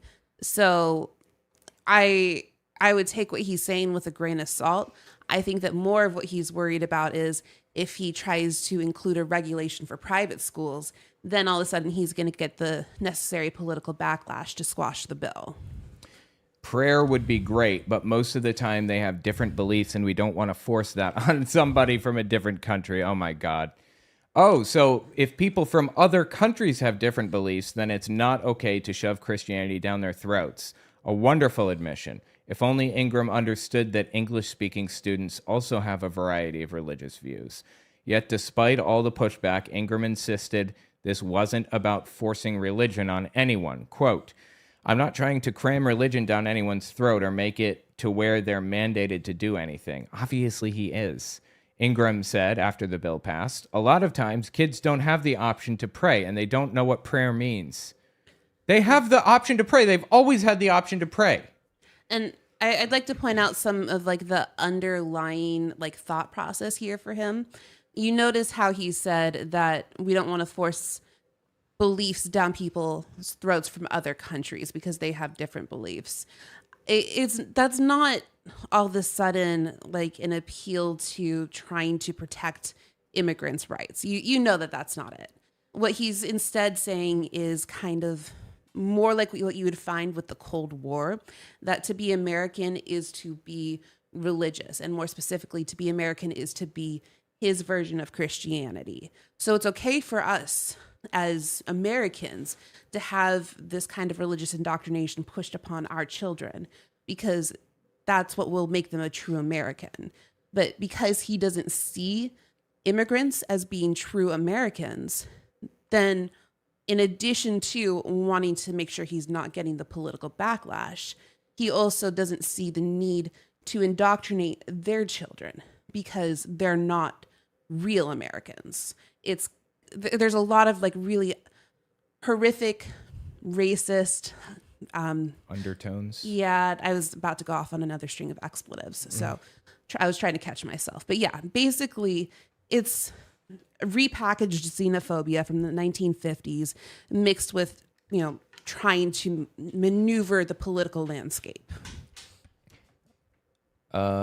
Kids always have the option to pray. They know what prayer means. What the hell is this man talking about?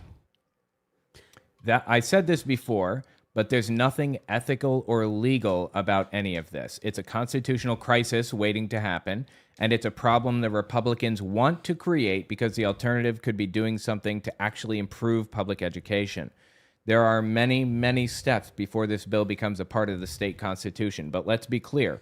Schools are not clamoring for this, and it would only create new problems, not fix existing ones.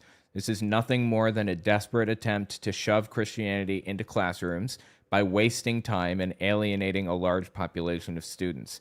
Alabama is currently ranked 45th in the nation in education. Reed Ingram and his fellow Republicans are determined to make the state even worse. So this seems like a constitutional crisis, right? This is blatantly unconstitutional. You shall not make any laws respecting the establishment of religion or whatever, right? Yeah, that's the point, though. Like, what they want is to create these blatantly unconstitutional laws or unconstitutional state-level constitutional amendments so that they'll be challenged.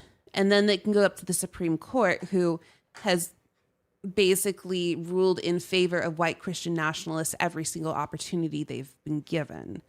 They're hoping that by doing something this obviously unconstitutional, that it'll just get streamlined up to Justice Roberts' court. And next thing you know, we'll have another 70-year precedent overturned. Right, because Roberts is a complete nutcase.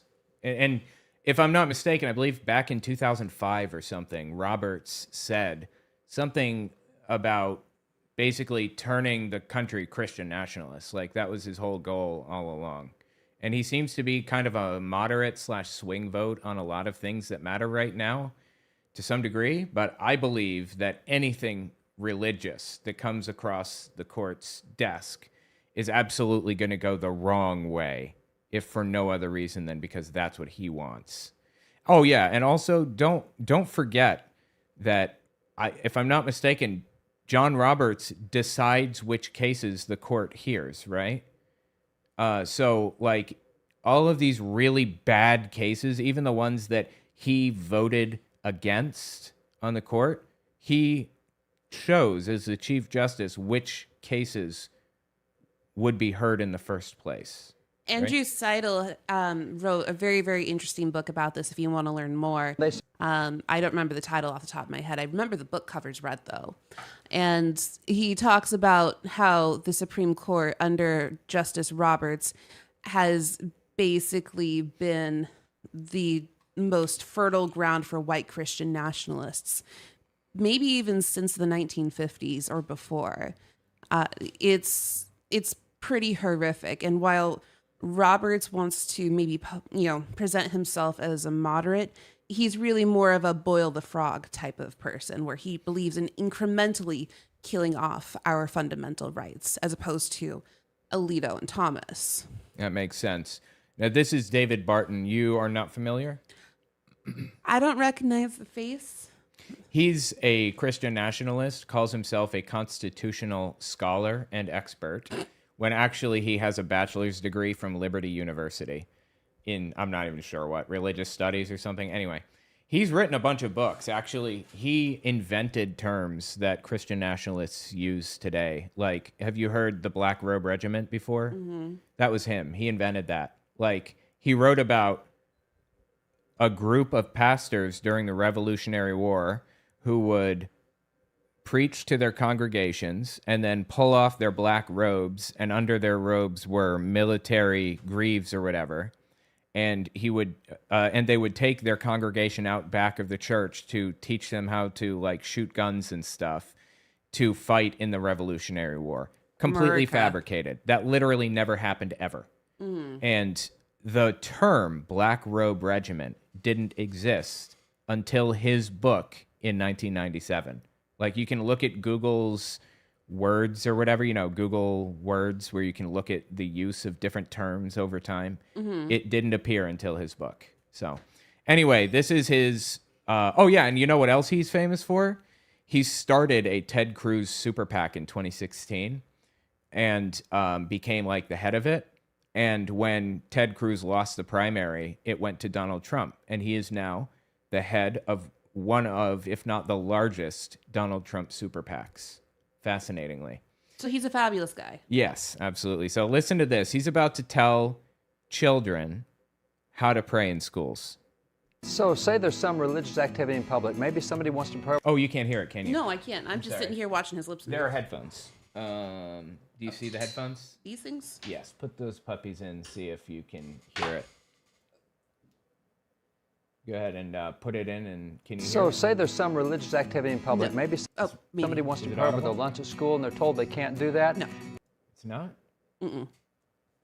Here, let me try this. And they say, oh, you there can't you do go. that because of separation of church and state. Okay, it's not coming through the headphones. We'll just have Is that to what separation of pull it church It and was state going really through the means? headphones a second ago. They will say Yeah. yes. Here's the way you respond. Is it now? Mm-hmm. Okay, whatever.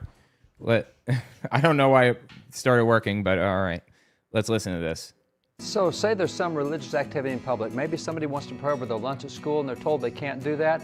And they say, oh, you can't do that because of separation of church and state. Is that what separation of church and state really means? They will say yes. Here's the way you respond. So he says children aren't allowed. He says people tell children they're not allowed to pray in school because of separation of church and state. They, quote unquote, being me and you, would say that's correct. Children aren't allowed to pray in school. What kind of an obtuse, ridiculous take is that? It's absurd. It's not based in fact in any way, shape, or form. And he is dead set on turning himself into the victim in every situation. And when it comes to the First Amendment, it's focusing on government action. So in this case, is the school telling children not to pray? No, they're not going to do that. What they'll do is they'll say, you're being a disruption in class. You know, you have breaks, you have lunch, making a reasonable accommodation for it, essentially, boiling it down to the most simple terms. He's trying to say that anyone telling somebody that they can't pray in public is a violation of the First Amendment. And I just want to be nitpicky here and say that he's wrong on that front. And I'm getting into the semantics of it because he's calling himself a constitutional expert. So, you know, if he wants to go there, I went to law school for 3 years. I wouldn't necessarily call myself an expert because I feel like that might be a little bit pretentious of me. But, you know, I am more than happy to use the knowledge I gained through all of my pain and suffering to point out how stupid he is. Listen to his response here. Or listen to the response that he thinks students should give to that. It gets even more insane if you can believe it. Separation of church and state. Is that what separation of church and state really means? They will say yes. Here's the way you respond. Number one, where does that phrase come from? And when they say the Constitution, you say, would you please read it for me? Because when they go there, they'll never find it. Okay, oh my God. This is my favorite argument. Let me lay mine down, and then you can give me yours. In the same way that the term separation of church and state isn't in the Constitution, gun rights aren't in the Constitution either, because the term gun rights aren't there. The Second Amendment talks about gun rights, but gun rights aren't in the Constitution, right? And so on a most technical bad faith level, he's right. The First Amendment, when it comes to religion, says Congress shall make no law establishing a religion or prohibiting the free exercise thereof. So technically it doesn't say church-state separation, and that's where he thinks he has the gotcha moment. Where that phrase comes from is Thomas Jefferson.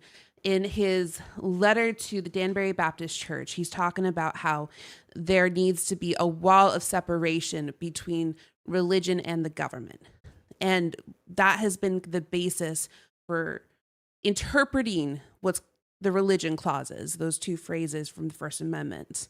And it has the phrase separation of church and state has shown up in so many different Supreme Court cases over the past just 100 years that he is either being incredibly bad faith by saying, oh, it doesn't exist, or the man's an idiot, possibly both.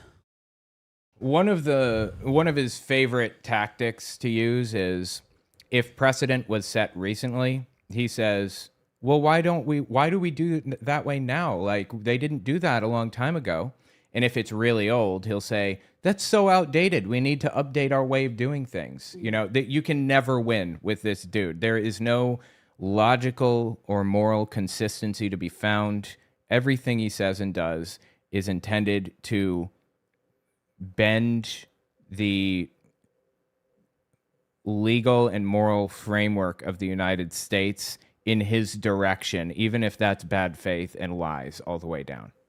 Also, before we go any further, I do want to reiterate that I'm talking in just my personal capacity. None of what I say necessarily represents the views of my employer, my boss, or anyone else at work who might be listening to this on the off chance. Okay. Hi, by the way. Does not appear anywhere in the Constitution. And the second thing you do is, wait, we just read the Constitution. It says Congress shall make no law. How does a kid praying over their lunch mean the same as Congress making a law? It literally doesn't. It's a fictitious scenario that he invented. This is not based in reality in any way, shape, or form. This dude drives me up a fucking wall. No one's going to stop a kid praying over their lunch. What they will do as a state actor is make sure there is an environment that is non-disruptive for learning. And if that means stopping a kid from proselytizing in the middle of their book report, that is constitutional. But he's creating this, like you said, this like false argument, this false idea, this thing that never happened. That way he can feel like he's, a badass for arguing it down. He's such an idiot. I can't stand him. Law. How does a kid praying over their lunch mean the same as Congress making a law? And the third thing you ask them is, and by the way, if praying over your lunch is so bad, why did we do it for 180 years under the Constitution? We're literally still doing it. Nobody has ever been prevented from praying over their lunch at school. We didn't do it for 180 years. We did it for 250. Oh my God. And also, our public schools, as we know them, are a pretty modern invention. They weren't around in like the 1820s, in the 1760s. You maybe had like a community school, but it wasn't this like widespread public good in the way that we have it right now. And school prayer was struck down, 70 years ago now? I should probably know that, given that it was Madeline Murray O'Hare who like helped bring that down. But anyways, the founder of American Atheists. But there's a reason why it was struck down multiple generations ago, because it is clearly unconstitutional and clearly against everything that the founding fathers, the people whose boots he licks, actually believed in. Right. Also, this dude has said all kinds of other insane shit too. I wish we had more time to talk about some of the other insane stuff he said, because it's like really entertaining. But there was something else I wanted to mention. I'm trying to remember now. All right, let's keep listening. Your lunch is so bad, why did we do it for 180 years under the Constitution? And it's only been in recent years that we have not done that. Did we just invent separation church and state? No, it's been there from the beginning, but we've twisted it to mean something that it doesn't mean. So if you ask them those three questions, you can win your argument. He's such an insufferable douchebag. Wall builders. Yeah. Oh shoot. He's okay. the founder. He started it. You didn't know? I didn't realize. Oh, well, in that case, I have to tell you about a Tennessee bill that just passed. Okay. So Tennessee, I don't know if you're familiar with the Baby Olivia bills. No, I'm not. It's all about getting sex ed classes to view this fake ultrasound of what they are calling Baby Olivia, and it's pro-life propaganda stuck into the sex ed curricula. Well, either he or somebody got the brilliant idea to take that same framework and apply it to social studies classes. So Tennessee just passed a law, which unfortunately we were not able to stop, that would allow specifically wall builders and PragerU into social studies classes. And I should not I heard say, about that, actually. Yeah, I shouldn't say allow. It mandates it. So all of this that he's talking about right now, unfortunately, if you're in Tennessee, it's coming to your kids' schools. I know sometimes it feels bleak with all the stupid shit they're doing right now, but I am absolutely 100% convinced that these people are going to face a reckoning, like a serious reckoning after Trump gets out of office. This was their one opportunity to fuck the country completely upside down, backward, and forward. And they are, but the Christian nationalists didn't have as much of a push as they were probably hoping for. They were probably hoping to fully federally mandate prayer in schools and things like that. And they just didn't get there because I don't think that Trump is that religious, really. I think he only panders to the religious nutcases to continue to get their support. And, I will go a little bit happy here for a second. And I'll also actually put on my work hat. So at American Atheists, one of the main things that we do, that we focus on, is trying to protect church-state separation at a state level, whether that's grassroots organizing or doing like what I do, which is focusing in on legislation. And it does seem really bleak right now, but I want to emphasize that 96% of the bad bills that come across my desk that I fight against every single day, that American Atheists fights against every single day, die. Only 4% of these bills are actually passing as of the last time I checked these numbers. So, yes, it sucks to have these laws passing, and it sucks to have these bills gaining traction. But despite all of the money the other side is pouring into state and local races, into state and local legislation, they are losing 96% of the time. And we can't lose sight of that. Yeah, also, a lot of the things that they're pushing are very, very unpopular. Like, a lot of these bills that are trying to put Christianity in schools and stuff, this is all astroturfed garbage that, like, nobody actually wants. So, anyway, yeah, that's the video. Hopefully you guys get something out of it. I thought it was interesting. Let me know what you think about it in the comments, and I appreciate you coming on and talking to me. Yeah, thank you for letting me prattle. Awesome. Alrighty. I think I'm going to hit one more, but first I'm going to use the bathroom real fast. So I'm going to turn a video on so you guys aren't bored to tears, and it's going to be Tucker Carlson. Yeah, I want to cover this one next, too. All right, I'll be back in 1 second. The other day, I found out that the CIA is preparing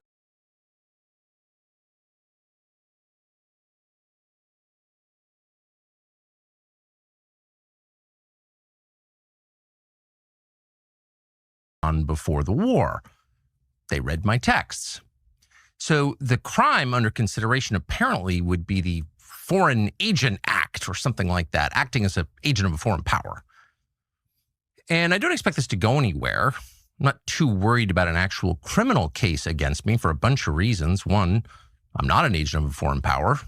Unlike a lot of people commenting on U.S. politics and global affairs, I have only one loyalty, and that's the United States, and have never acted against it. Its interests are the only interests I care about because I'm from here and I have a lot of kids. So that's not a concern. I've also never taken money from anybody. Don't need it, don't want it, and that's provable. And moreover, it's my job to talk to everybody all the time and try and figure out what's happening around the world. That's literally what I do for a living, and I'm not going to stop doing that, nor should I don't think. I'm also an American. I can talk to anybody. I have no secrets to divulge. So legally, I think the case is ludicrous, and I doubt it will even become a case. I'm bringing this up for a couple of reasons, though, and they're pretty obvious. One is that countries tend to become more authoritarian in wartime. It's just the nature of war. People are dying. The state. It wasn't echoing, was it? Please tell me it wasn't echoing. Was it echoing just now? Okay. Let's talk about, it was? Oh God, I'm sorry. It echoed only for a second. Okay, good. All right. Let's talk about Tucker Carlson, shall we? Tucker Carlson. All right, there we go. Oh, yeah, I'm sorry. And let me just mark down my timestamps so I don't forget. That was 2:20. 20. Hold on.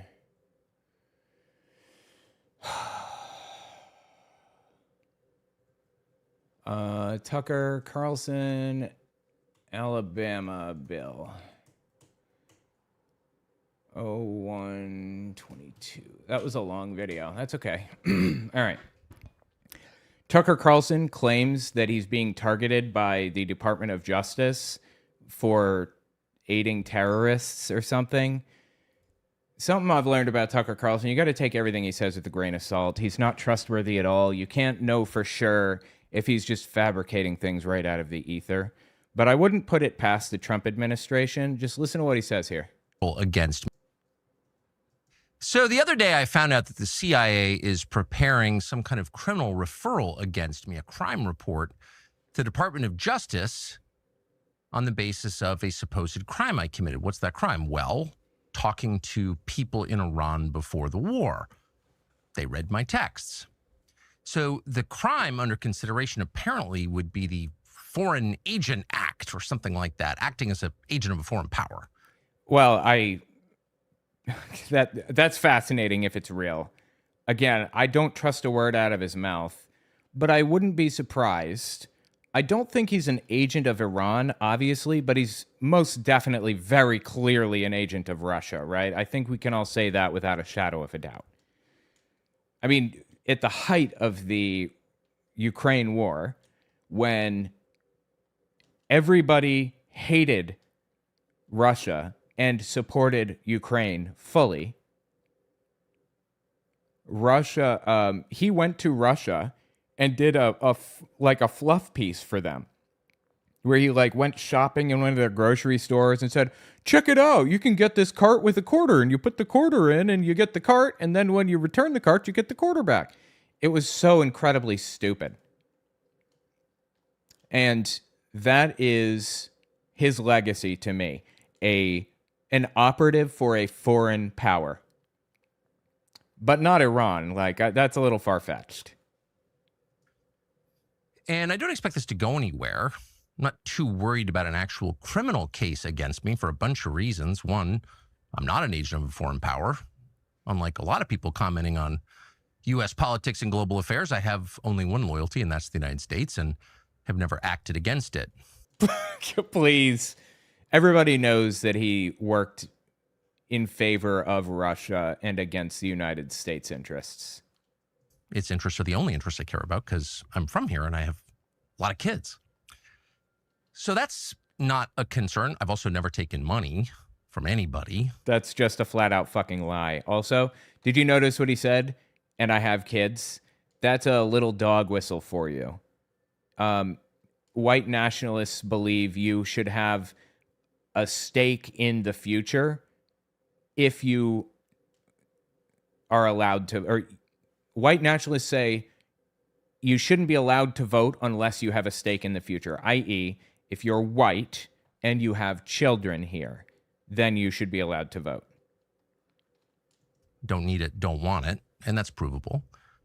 And moreover, it's my job to talk to everybody all the time and try and figure out what's happening around the world. That's literally what I do for a living, and I'm not going to stop doing that, nor should I don't think.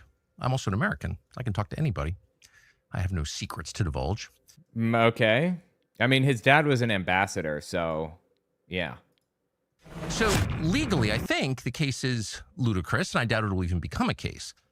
I'm bringing this up for a couple of reasons, though, and they're pretty obvious. One is that countries tend to become more authoritarian in wartime. It's just the nature of war. People are dying. The stakes are high. People's emotions have risen to a very high point, to a crescendo. And so there's much less tolerance for any kind of dissent in the homeland. The irony, of course, is the United States fights wars on behalf of freedom, but there's always less of it here in our country during war. So that's a widely recognized phenomenon, and that's interesting to me. I appreciate that analysis. His problem with the Iran war is that he believes that is being fought for Israel. He's correct on that, of course, obviously. I mean, our officials in the United States have said as much. Like, I think Marco Rubio explicitly said they were fighting this on behalf of Israel. But as a neo-Nazi, Tucker Carlson doesn't like Israel very much, so. Oops. It's likely to happen now, too. Another point to make that is worth knowing is that the USIC, the intelligence agency, spy on Americans. Now, you probably knew that. And yeah, we learned that from Edward Snowden, the PRISM leaks. It's been revealed a lot, including by Julian Assange and Ed Snowden, both of whom are threatened with death for revealing it, but everyone knows. But it's probably a little more widespread than most people understand, and it's outrageous. There's no justification for your government, which you own, you're a shareholder in it, you pay for it, to be violating your privacy like this. But it happens all the time. And in fact, one of the reasons that CIA or people within CIA, just to be clear, it's a huge, sprawling, disconnected agency. What it does in a specific case doesn't represent what everybody in the building thinks, but there are some people who are mad at me for my views about Israel. And they... Well, again, he's a neo-Nazi. I don't like Israel either. I don't like how they're treating Palestinians. But it's not about Palestinians for Tucker Carlson. It's about just fucking hating Jews at its most basic for him. They have some latitude. And one of the reasons they pass on criminal complaints, in effect, to law enforcement is to justify warrants for spying on Americans. So that is an absolutely real thing. But the main reason they do it is to leak the existence of the investigation, such as it is, to the media, and then humiliate and terrify the subjects of this op. And that's, of course, happened to me repeatedly, many times. I'm sorry. I have a hard time believing a word out of this dude's mouth, honestly. I don't have a hard time believing that the government is like, I mean, Trump's Department of Justice or whatever is fucking with him. I'm not surprised by that. But, you know, believing anything out of this guy's mouth is questionable at best. Including in famously 2021, when I was still at Fox News and trying to set up an interview with Vladimir Putin, and the NSA, I heard from someone there, had grabbed my text messages with an American citizen and had leaked them to news outlets. Those texts were basically my attempts to set up an interview with the foreign head of state, and they leaked them to the New York Times in order to stop the interview, which they successfully... Okay, no, let me find this out. I don't believe this. The NSA...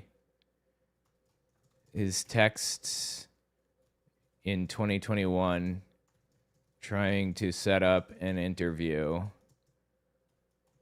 and then leaked them to a newspaper.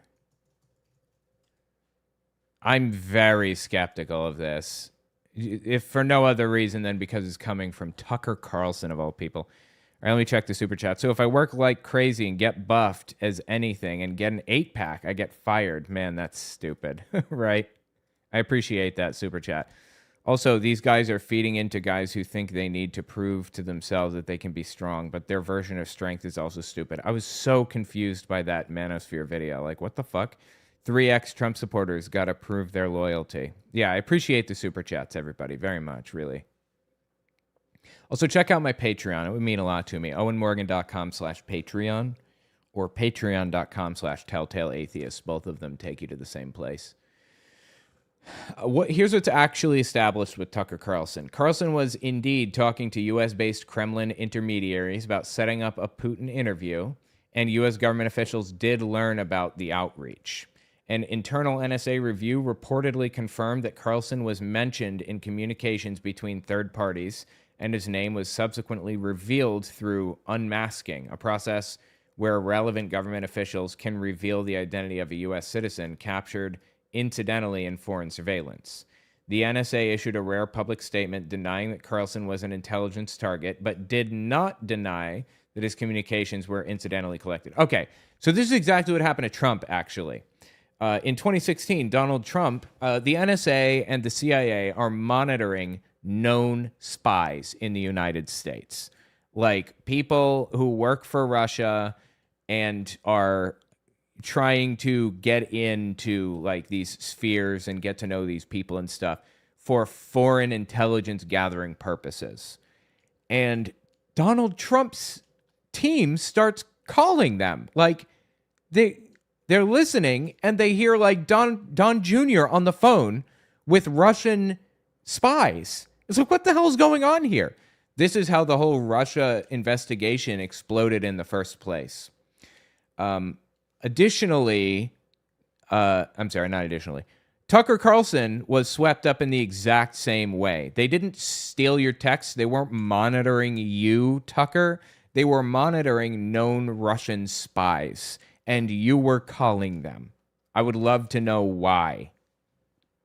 But okay, frame it however you want, I suppose. You were being investigated by the NSA or some shit. You know, the fact that he's saying this in the first place about Iran makes me wonder if he did something really fucking bad and was caught doing that really fucking bad thing and is now being investigated as a result, in all seriousness. Did, by the way, and they admitted that they were spying. I mean, this is not a fantasy. They did not spy on him. They were spying on known spies, and he keeps fucking calling them for some reason. It actually happened. They did it again 2 years later. My second attempt to get a Putin interview, I managed to get it anyway, and they've done it since. And so when you get a call from a reporter who knows the contents of your texts, it's pretty clear something's going on. None of this, in my judgment, as of right now, is a huge threat to me, so I'm not making this video to complain about it or whine or ask you to send me money because I'm under attack. Could have fooled me. I'm saying it because it's true, and you should know what your own government is doing, and you should know what... Siri, turn on living room lights. Sorry, I have to step back and do this again. Because it's true, and you should know what your own government is doing, and you should know what the stakes are. And you should know that a lot of what happens in this country that affects outcomes happens behind the scenes.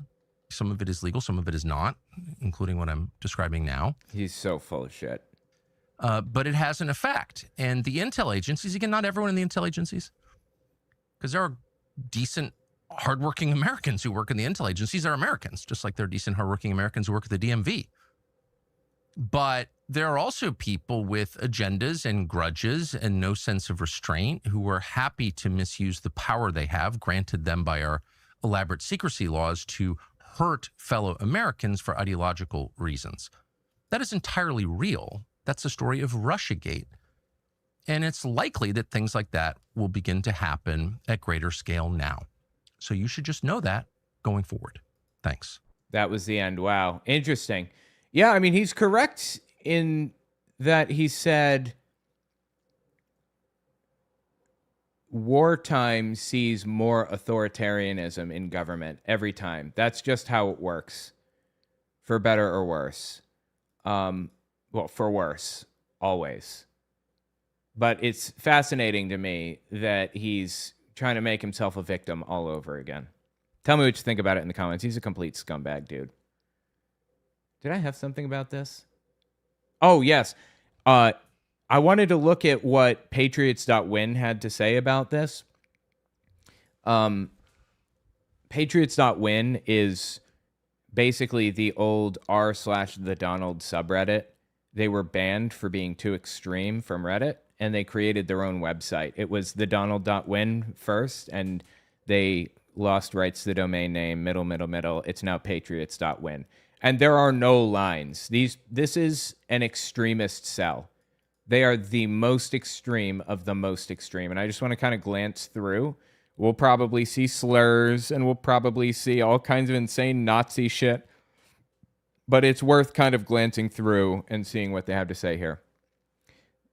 The title of the post, Tucker Carlson claims CIA reads his text with Iran, is framing him as a foreign agent, quote unquote. Let's see what they say. First Charlie and now Tucker. Literally anyone opposing Greater Israel is getting removed. Oh boy. Just like Iraq, you either toe the line or the CIA investigates you for treason/espionage. Hey, that one's on point. I can appreciate that post. Investigate Mayorkas. I'm not sure what that's about. See what this person says. Yeah, CIA is going to read communications with Iran. That's literally their fucking job. Yeah, fair enough. I'd be very surprised to learn that they didn't collect every communication by every American overseas. Yep. Meanwhile, America has arrested 0 Epstein clients. Okay, I appreciate that post too. Let's see what some of the other people are saying. I believe Tucker. Loomer has come out and publicly said she did it, yet no one is investigating her ties to Israel. I'm not sure what they're referring to here. The truth resonates. You know they have ganged up on him because something he is saying is true. People at this site know this pattern. He doesn't disagree with this war in terms of deep state involvement. It might be wise to at least listen to what he has to say. Don't you know this place has turned into nothing but the Israeli propaganda show now? It's 24/7 there. I'm sorry, it's 24/7. There are at least 40 posts every 8 hours about the same Tucker thing, and it's the same 6 or 7 people. Why is he texting Iran, says this person. He went to Iran and interviewed some people before the war. He was against Iraq 2.0, just like Iraq 1.0, the CIA is investigating anyone who's against the war. Neocon bullshit. That's great cover for being in Iran on behalf of globalists. Oh, that's fascinating. Half the people seem to be turning on Tucker right now. I don't agree with everything Tucker's saying, and I'm going to wait to see on other things, but he is an American, period. See for yourself what he says. We can all agree, it's the video we just watched, I think. We can all agree Iran's government is bad news, and we wish the Iranian people would revolt, so we can't forget that and other things we agree on. Also, most of us know Islam is basically a horrible cult. But you're not connecting the dots on your Christian extremism, though. Okay. The demonizing of Tucker by Israeli shills is pretty evident here on PDW. I'm not sure what that is. I hope I didn't say a slur just now.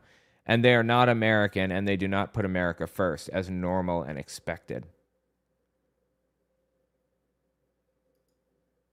The CIA/MI6/Mossad can listen to any phone they want, anytime they want, anywhere. Yep, pretty much. That's true.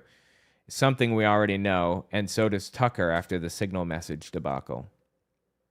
They also pose as Iranian order givers and send out false signals to activate sleeper cells in the USA if it'll help them get...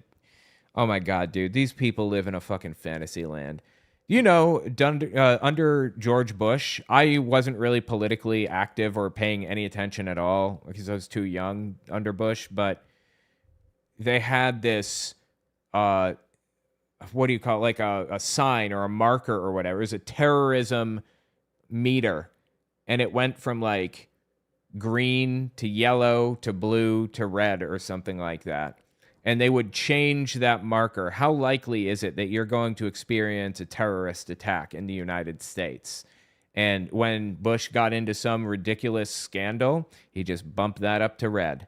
And suddenly everyone's talking about possibly facing a sleeper cell insurgency in the United States or something. I can't believe these people fell for that shit. These gullible suckers. False signals to activate sleeper cells in the USA, please.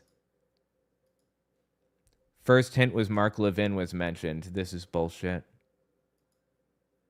Is this another way of saying his dad read his text messages? Remember when he pretended not knowing his dad was CIA despite being on tape mentioning it before? Weird. And he hated Trump. Wow, that's fascinating, dude. I love getting a glimpse into these nutcases' minds. They're like completely detached from reality. Anyway, tell me what you think about it in the comments. Fascinating. All right, cool. I just got a video that I wanted to check out. I'm not sure if it's going to be anything of interest. It might be. But let's see here. This is Tucker on Piers Morgan. Apparently, Tucker went on Piers Morgan recently, and it seems pretty interesting. I may watch it on my Owen Unfiltered YouTube channel, but let's just watch a minute or two of this. Joins me now on Uncensored. Tucker, how are you? It's such a serious topic, and then you play the Ted Cruz clip, and I laugh. He already took me on head-to-head last summer. Don't you love his stupid fucking clown laugh? What a fucking idiot, dude. Cruz clip, and I laugh. He already took me on head-to-head last summer. I'm not running for president, so I don't know why he would be running for president against me. Okay, that was an interesting thing to bring up. Is Tucker going to run for president? I get the impression he might, actually. But thank you. And Piers, as I have said publicly a number of times, you have been, even though we disagree on a lot of core issues, you have been a champion for free speech for years. Oh, please. Especially as free speech, the allowable window of free speech shrinks, and you've been one of the world's great champions of it, so I'm not surprised. Just grease that rod up a little bit more. Just keep on slapping the grease on that rod, Tucker. That you're getting attacked for that, but good for you for what you're doing. Thank you. Well, we're going to come to some of those attacks a little later. Just in relation to Ted Cruz, I mean, I watched that interview that you did with him, where he had no idea how many people live in Iran. And as you rightly pointed out, that ought to be probably a basic prerequisite of knowing about a country before you may wish to, for example, attack a country. They're talking about an old interview with Ted Cruz and Tucker Carlson where Tucker got Ted Cruz into a gotcha. Ted Cruz basically said, we must go to war with Iran to support Israel because those who bless Israel will be blessed and those who curse Israel will be cursed, according to the Bible. It's the justification for Zionism, basically Christian Zionism. And Tucker said, well, do you even know how many people there are in Iran? And he had no clue. He couldn't even guess at it. It's about 100 million, give or take. Maybe 80 to 90 million or something. It's a lot. Okay. Do you know how many people are in the U.S. military? About 1.2 million. Do you know how many people are in the Iranian military? With their reserves, about 1 million. It's a 1 million-man army on familiar terrain, mountainous terrain. Do you know why Hitler didn't invade Switzerland during World War II, even though he overpowered them dramatically? Because Switzerland is so fucking defensible because they have so many mountains and bunkers in those mountains, and the Swiss know those mountains like nobody else. Going in to take Switzerland would have taken an astronomical number of people, boots on the ground to take. Hitler actually did draw up a plan with Mussolini to take Switzerland, but they didn't move forward with it because it wasn't worth it. Switzerland, this tiny little itty-bitty country in the middle of nowhere, well, in the middle of Germany and Italy, basically. And they didn't want to take it because it was their home turf and it would have led to catastrophic losses. That is exactly what's going to happen in Iran if we put boots on the ground there. 1 million-man army is nothing to sneeze at. And it may be that him now responding in the way that he is because you embarrassed him so much that day. But in relation to his claim that you are the single most dangerous demagogue in America, how do you respond to that? Well, I'm honored that I beat Mamdani and AOC and the entire Democratic Party. I mean, this is a conservative Republican senator from Texas telling you that I am the most dangerous. Well, why is that? I have no allegiance to any foreign country, only my own, the one in which I was born. Oh, please. Like Ted Cruz, who's from Canada. Yeah, Ted Cruz is born in Canada. I don't know if you guys knew that. There's debate about whether he's legally allowed to run for president in the first place. Nobody ever bothered to, battle that or, kind of ferret that answer out. But I don't think Ted Cruz is legally allowed to run for president as a Canadian national. He was born in Canada. Why would I be the most dangerous? In fact, I'm not a demagogue. I don't seek to divide people. It pains me to see please people divided. It's against my religion and it's bad for my country. he's mad at me. Well, yeah, because his interview didn't go well, as you said. That's true, I think. But he's actually most mad at me because I'm criticizing our alliance with Israel. And I'm not doing that because I'm getting anything out of it. I'm certainly not. Or because I hate Israel. I don't and never have. But because I don't think... No, he fucking hates Jews. It helps the United States.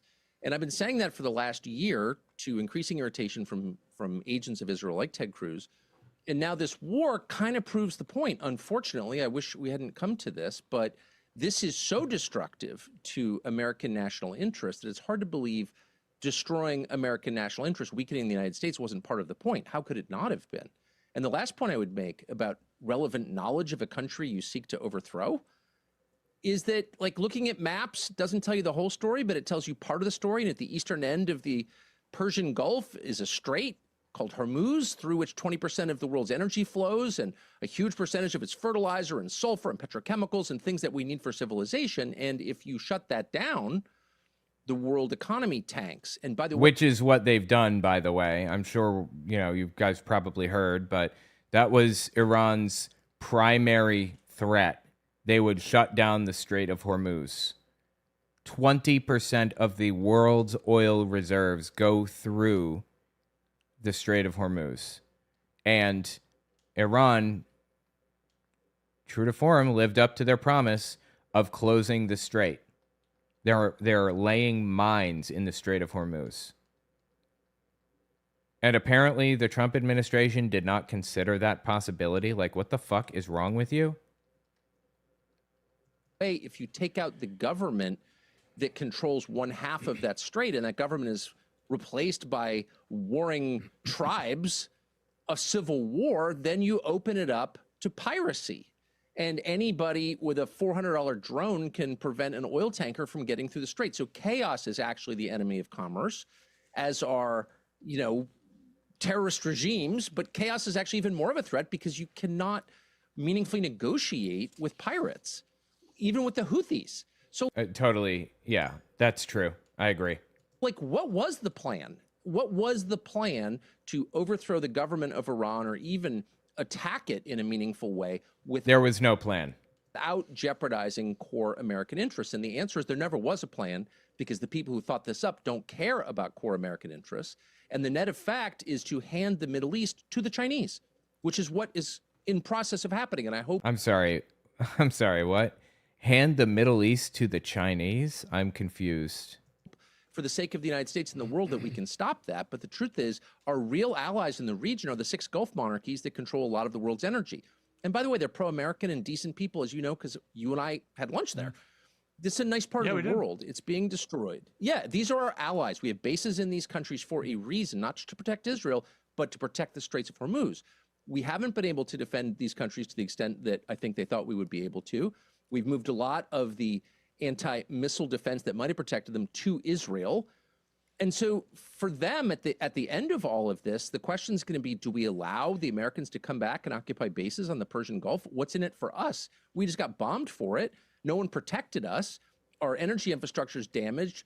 Our economy is offline for months as we rebuild it. In the case of Dubai, you know, it's a brand. I mean, yeah, who is he talking about when he says we? I believe he moved to Qatar recently. Is that who he's talking about when he says we? Qatar? Branding disaster. Like, there's no upside.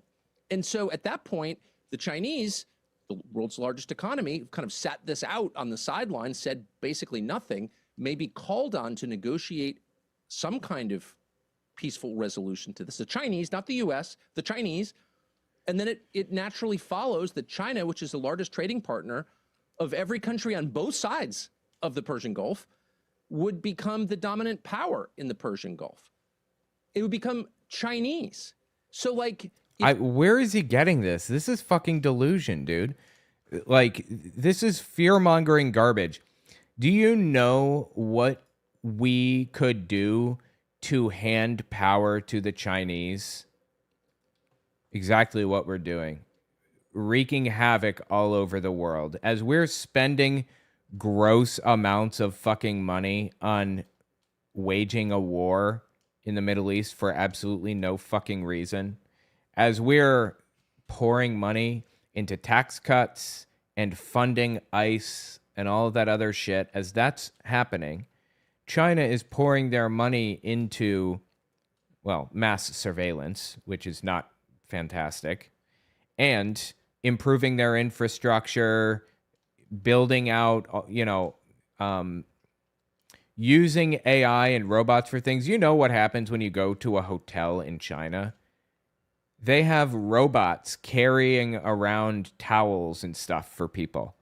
They live in an almost futuristic society because instead of spending half their fucking GDP on their military industrial complex, they're spending it on building out a spy network, to be fair, not good, and also building onto their technological infrastructure.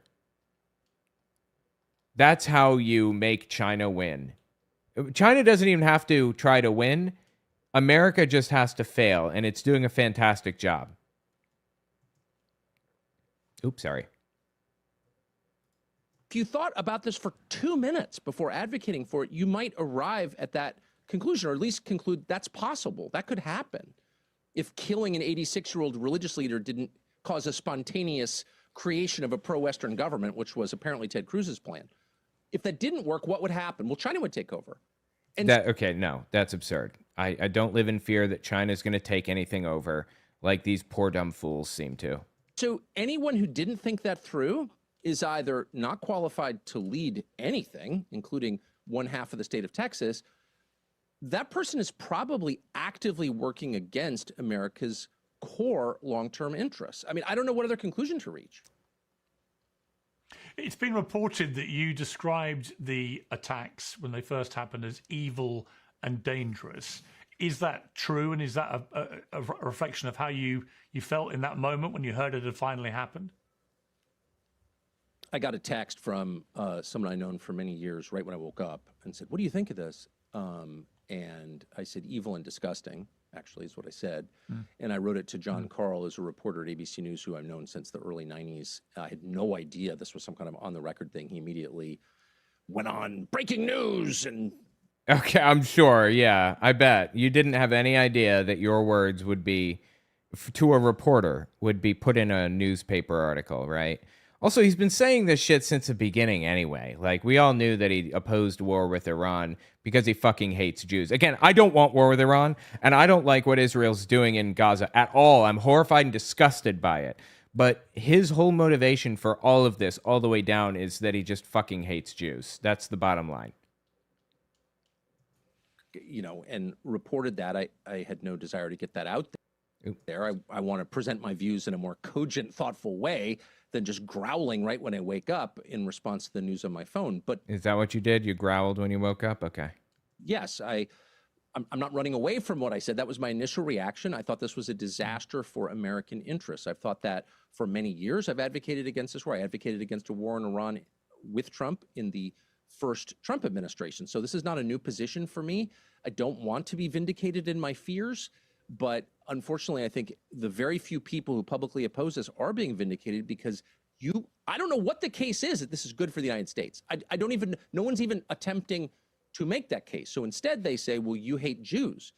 To which I always say, well, not only do I not hate. Well, he hates Jews. I'm sorry, but he just does. Like, he can make up excuses for his positions all he wants, but he fucking hates Jews. Anyway, Jesus Christ, dude, that's fascinating. Tell me what you think about it in the comments. If you want to see more of it, I'll probably end up watching this on my unfiltered YouTube channel, so check that out. Okay, I'm going to call it there for now. I appreciate you hanging out with me. It's been fun, and I will talk to you guys on Wednesday, all right? All right.